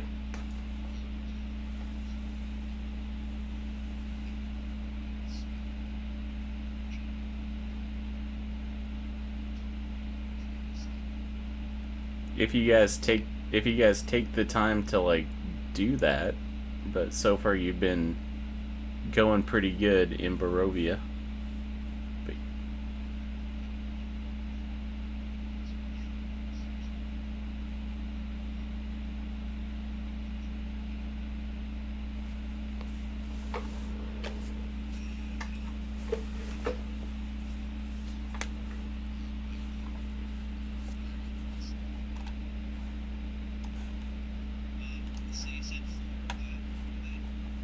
four gemstones, each worth about 50 gold.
That is true. You did not see Kirill, who is the person that you were trying to kill.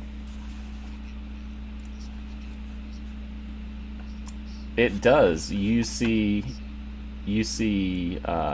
stairs leading back that way. There's also some stairs leading back that way.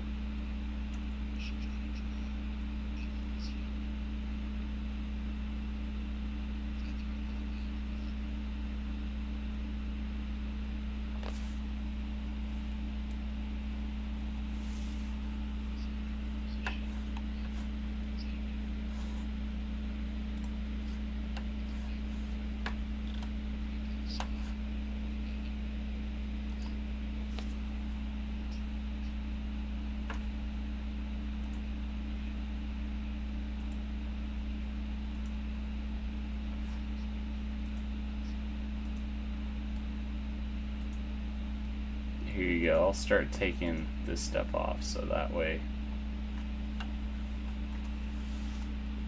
you can kind of see it a little bit more.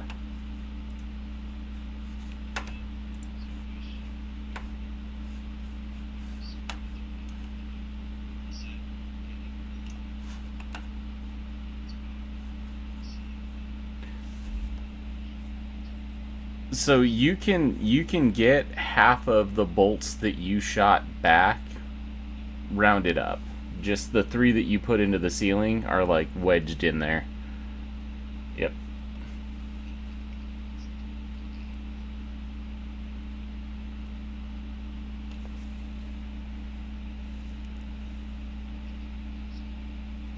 What's that?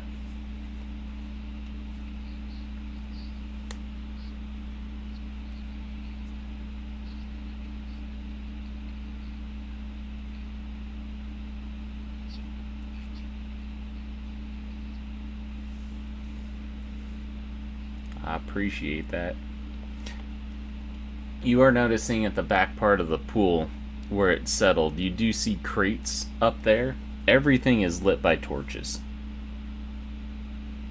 This place is surprisingly well lit. What's everybody doing?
You guys are figuring this out. I'm gonna hit the bathroom really quick.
Alright, I'm getting that. So you guys are going to start ringing the bell to try to see if you can't draw any more out? One person roll me a 1d6. I'll take the first one that pops up.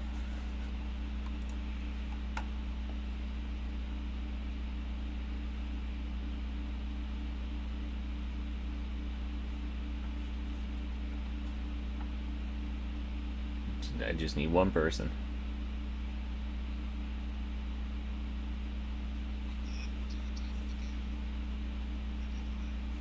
Alright.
Alright. Are you guys happy with where you're at?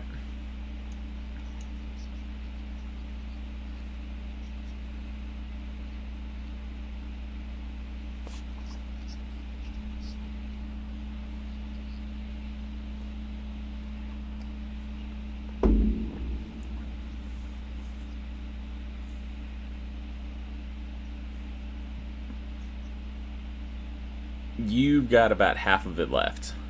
You guys were able to like clear the mouth of the cave in like 2 minutes. You start ringing the bell. A white wolf with another wolf starts coming down. They are sniffing around.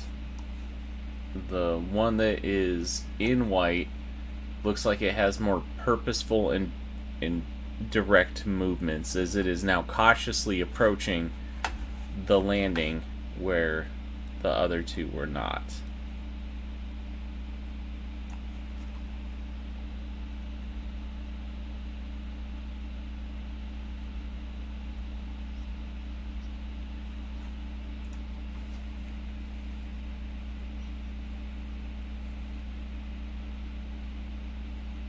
Let's have everybody do stealth to see how well you're hidden.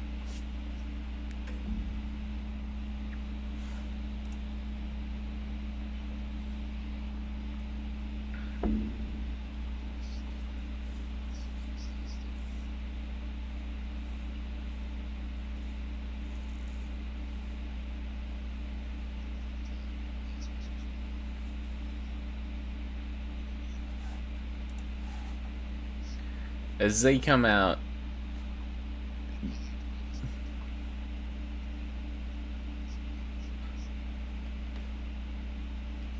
Kojin goes to kind of pull back as the wolves start to come around, and slips on a little pile of rocks. Makes some noise in that area. They are definitely looking at what's going on. The white wolf growls to the other one, which starts to maneuver its way down.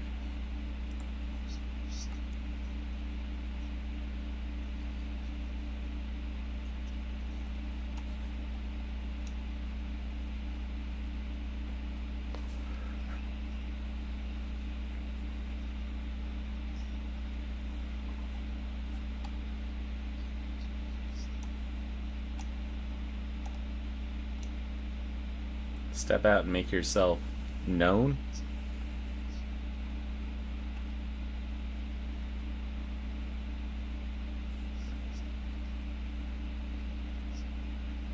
Their hackles raise. They start growling at you.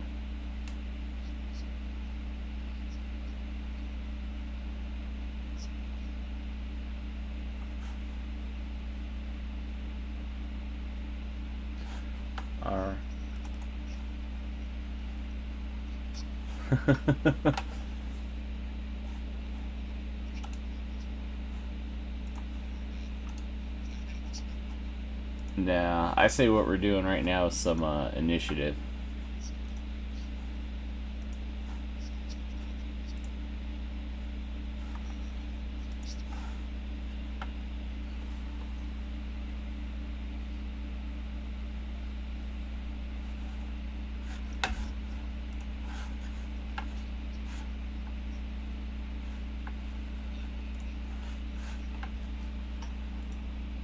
Dan's got a 6, Cogent's got a 15, Mr. Spiffy's on the 19.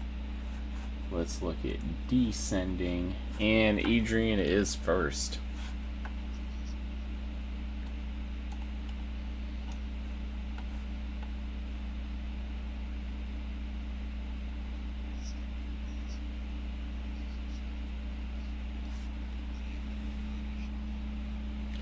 I would let you adjust your initiative to any place lower than 22.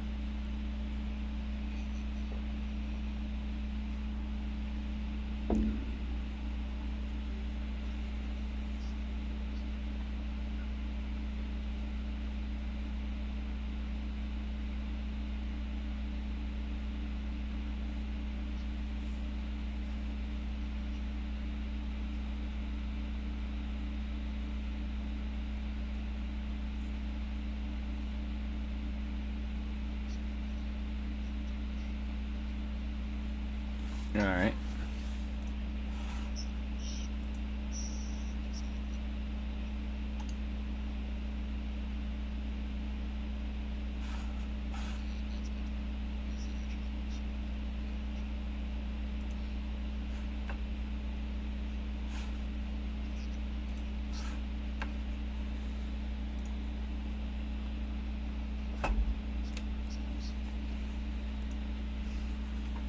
Alright, you extinguish that torch.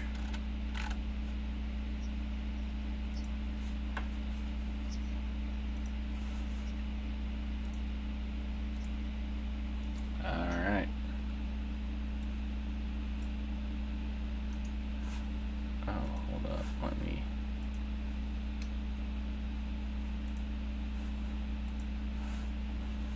Alright. Next up is that white wolf that bellows out, and there is a chorus of howls that answer. Some of them are coming from the woods just outside of the cave. Mr. Spiffy, it is your go.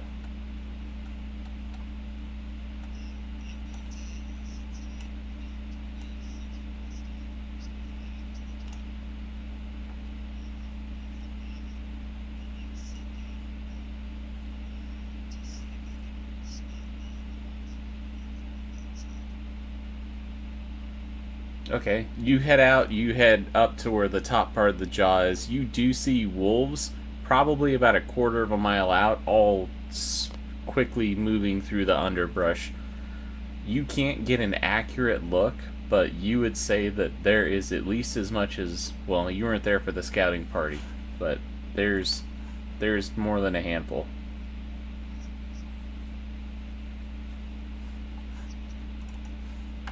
Gotcha. Next up is Kojin.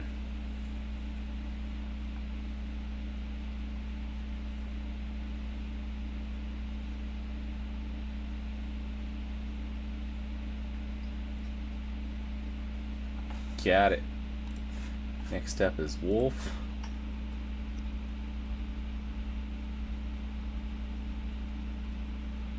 And it is going to go ahead and make a bite attack against Adrian. That is a 14 that is not going to hit as it snaps and snarls at you.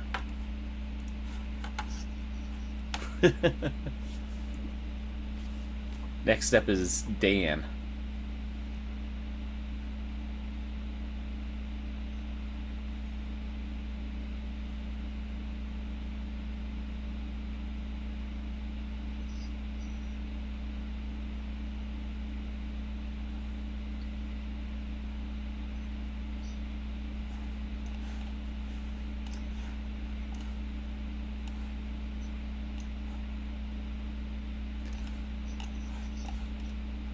It's only raised like 5 feet, and as long as you're good with the distance, I'm not necessarily going to count the distance in the up. I barely pass in Math 104, so like, you're good. We don't need to know like the z-axis or anything.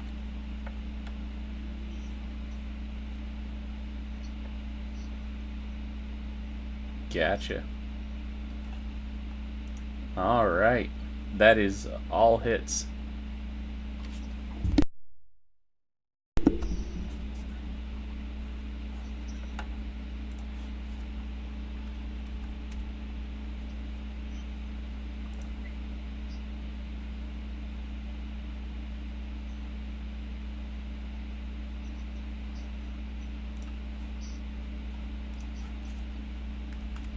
Alright, and these are all silvered bolts.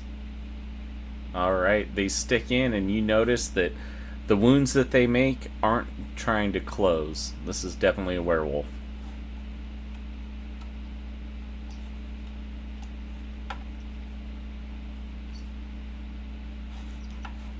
Gotcha. Next up is Adrian.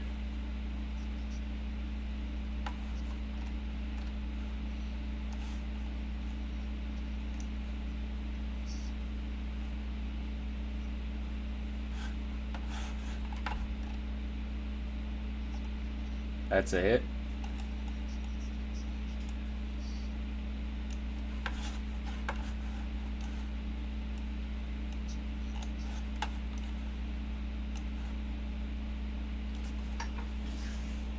That right there with a 13 is enough to kill it.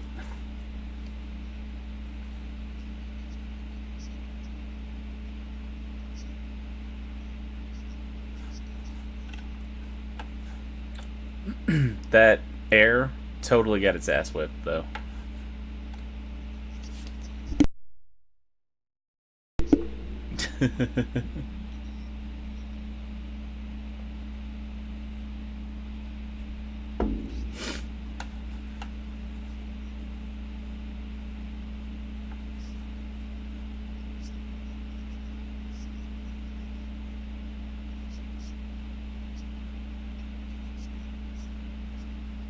Gotcha. Alright.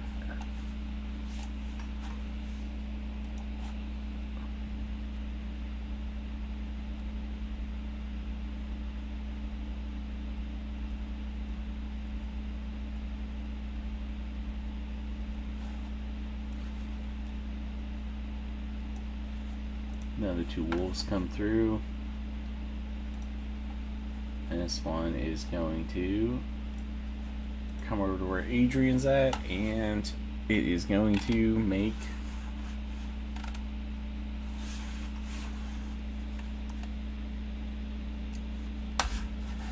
two bites.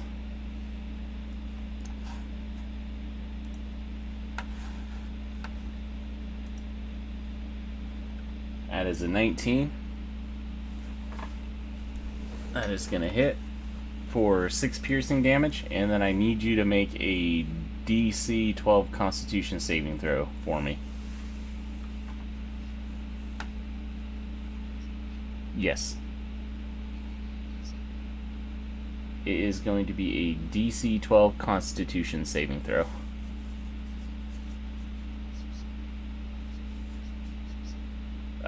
Lycanthropy.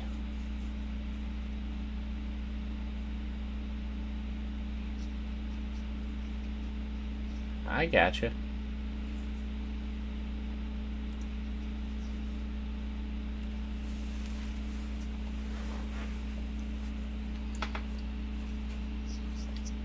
And then that's 18.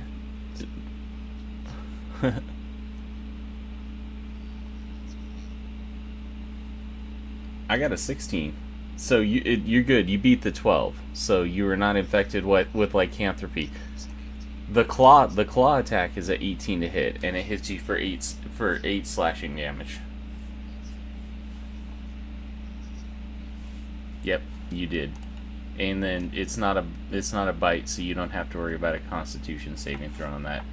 as that one has leapt in and started to attack. Next up is Mr. Spiffy.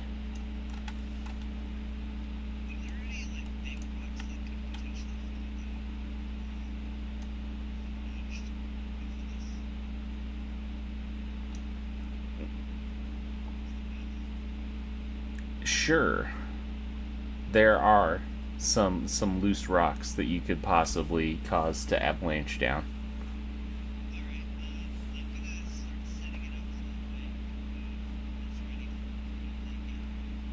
Alright, so how big of rocks are we talking about?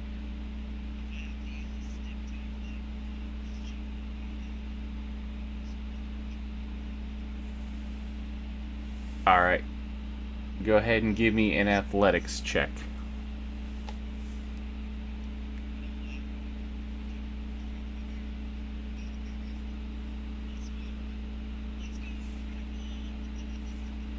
You find some and you're starting to push them and maneuver them through. You think that they're in probably a good position. You found a pretty decent sized one. Mark about where you would expect it to fall when it's all said and done.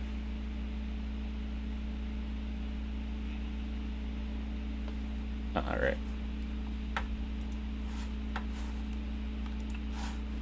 So you're looking at like right there.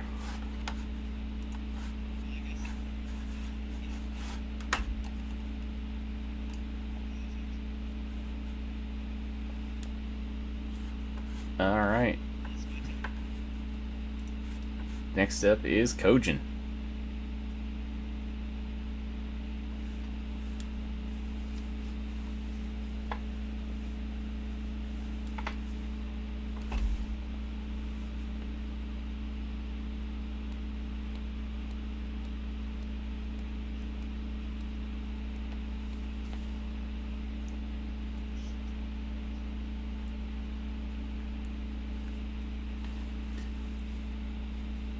Yes.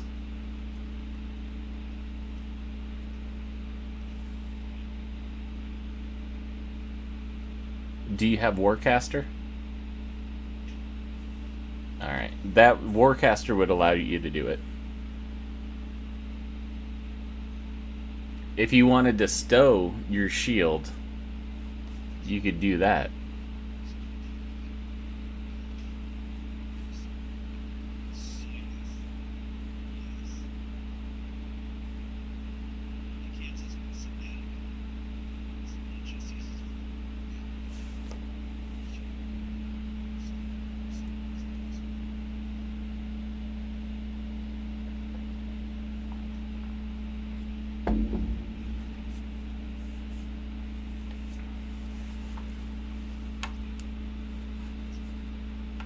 Gotcha. Alright. Wolves.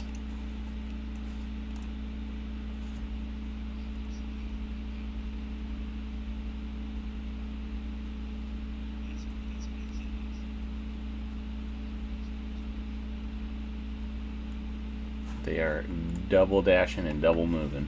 Alright, that's as far as they are able to make it. Next up is Dan.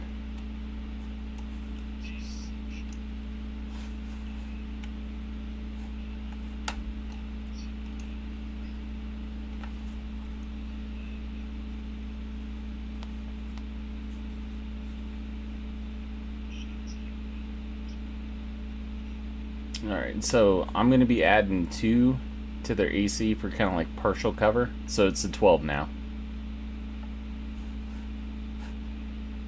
For the White Wolf. So yep, those still hit.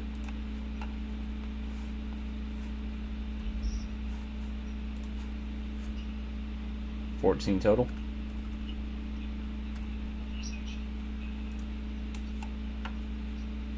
All right.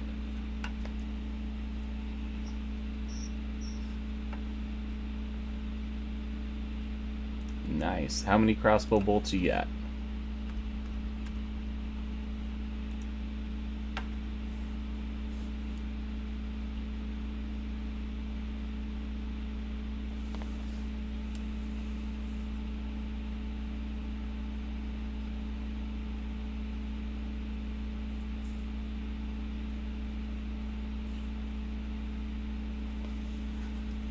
Running low.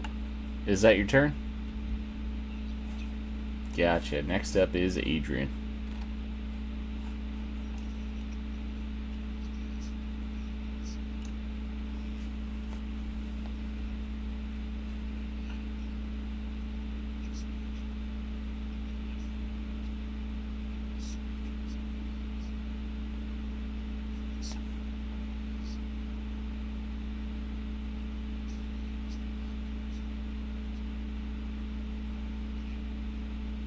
Gotcha.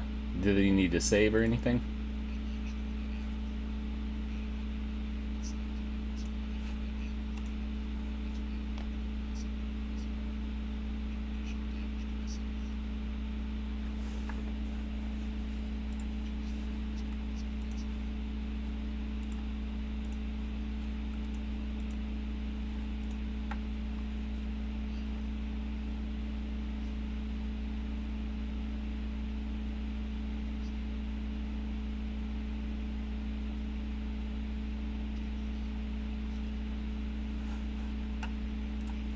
Gotcha.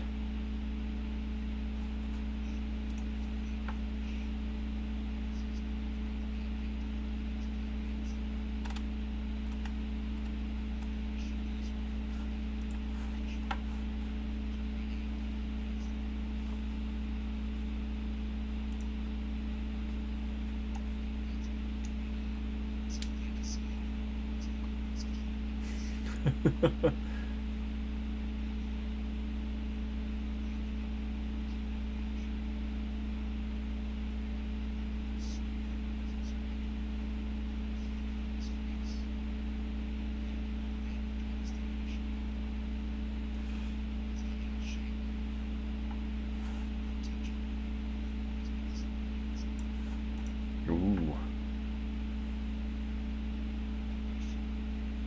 Yeah.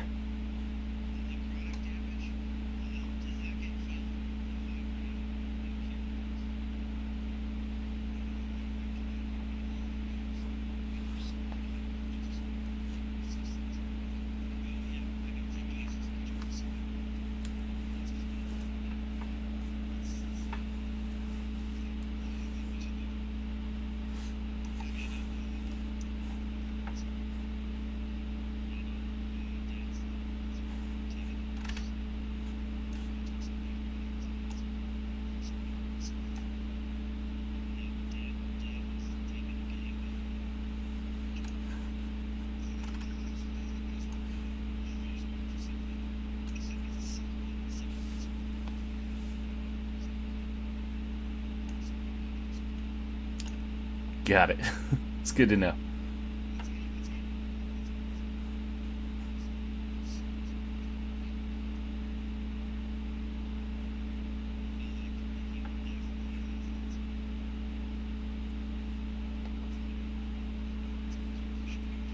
Is that your turn? Oh, gotcha. Gotcha.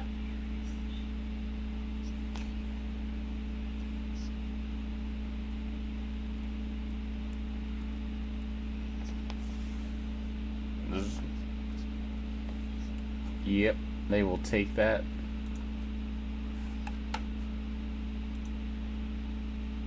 Yeah, that's a critical fail for them.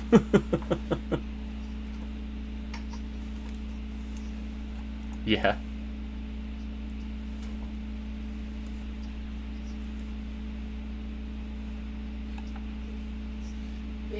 Yep.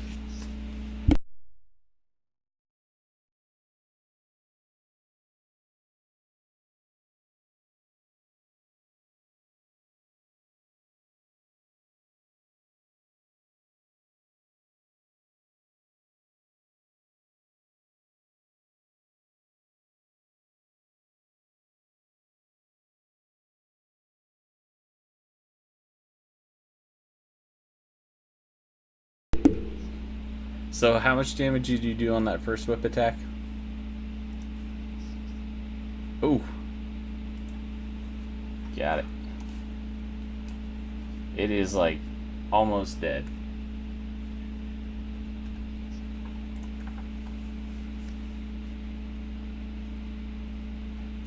That's your turn? Alright. Battered, bruised, bloodied, still up for the fight. It is going to make 2 more attacks on you. First with the claw. And that is a critical hit for 16 slashing damage. And then it comes in with the bite. That is going to be a 12, which is going to be a miss. That is still standing fast. Next up is Mr. Spiffy.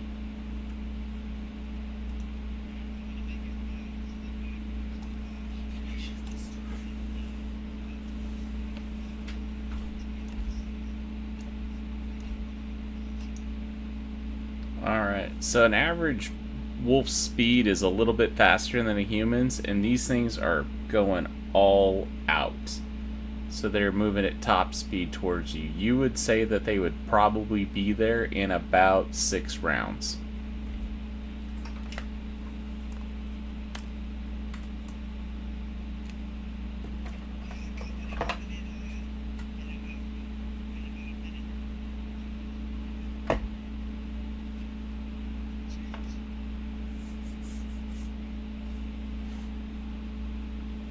Is that your turn, Mr. Spiffy? Alright, next up is Kojin.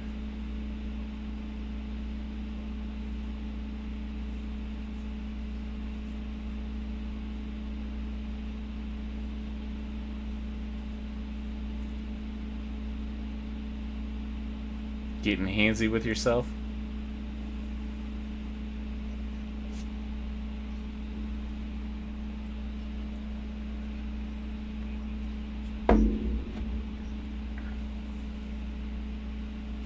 Alright, if that's your turn, next up is the wolves.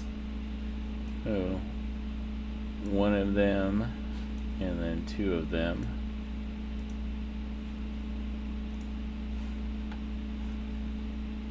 Did you have an action held? Or did you do your lay on hands as an action? Alright, so it is going to be a claw attack from both of them. Those are not going to hit because you got fucking insane armor. One of them critically failed their bite attack, so you get a attack of opportunity against it, and then the other one did not either. So if you want to take that as your reaction, if you want to take your attack of opportunity against a fumble, go ahead. Oh yeah.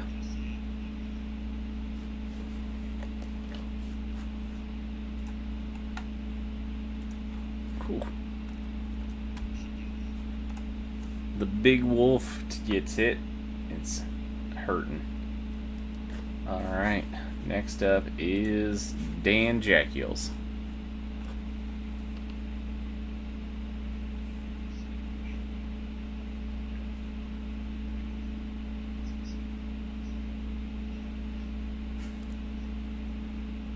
Alright. How do you want to kill it? It had 2 hit points. How do you want to kill it?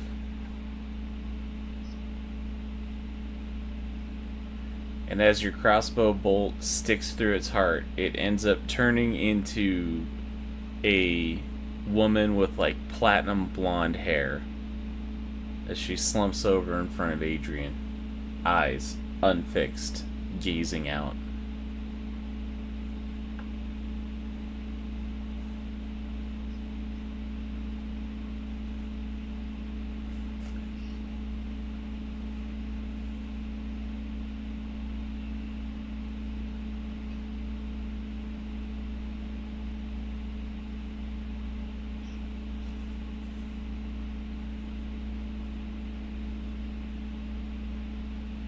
Alright. You got the one directly by Kojin that he hit, and then you got the one above it. Got it. 10.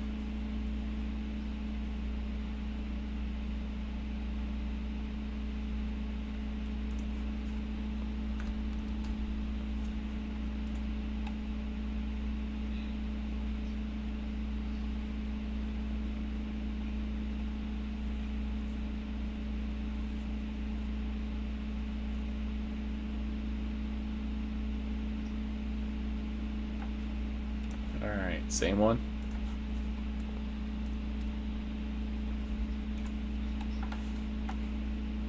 Which is a good question because it's Adrian's turn.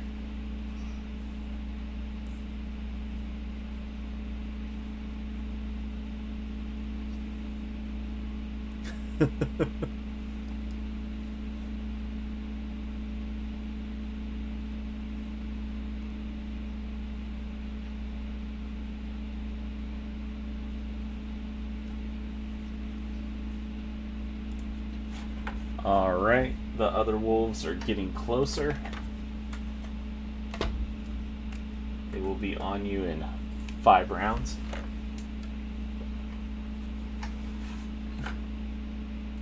Next up is Mr. Spiffy.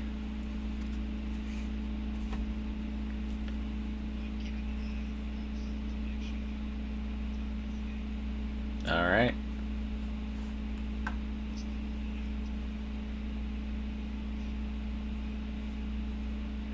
Alright, next up is Kojin.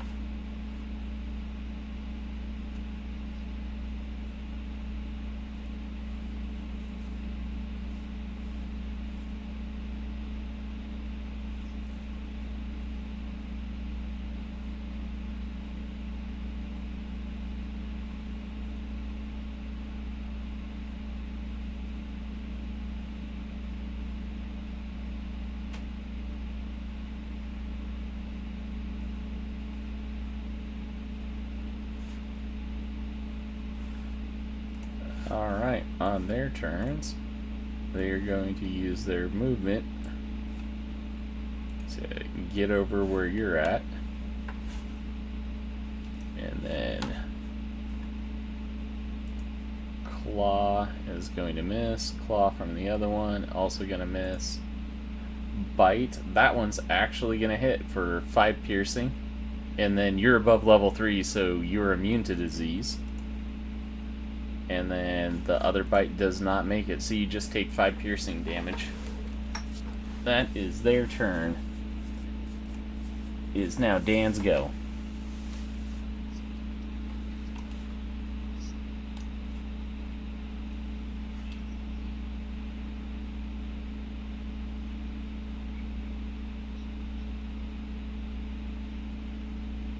Oh yeah, you wouldn't even see it behind that.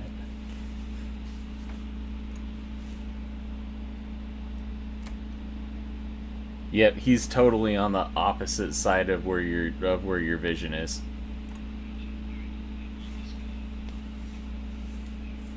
All right.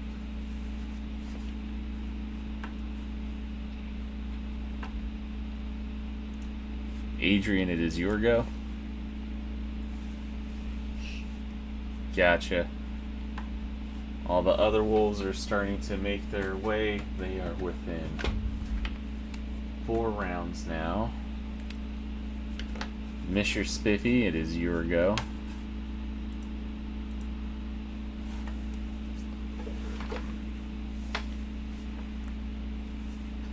Alright. Next up is Kojin.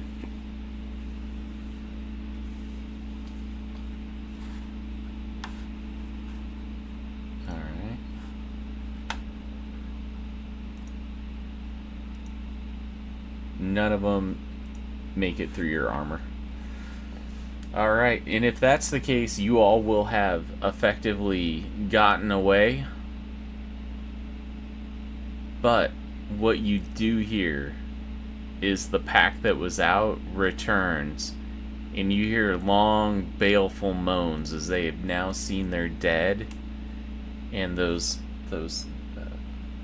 howls of anguish and remorse slowly get morphed into a humanoid voice screaming.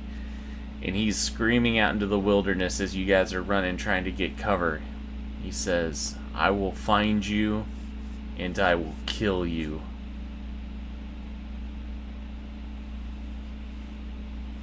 And that's where we're going to end tonight's session.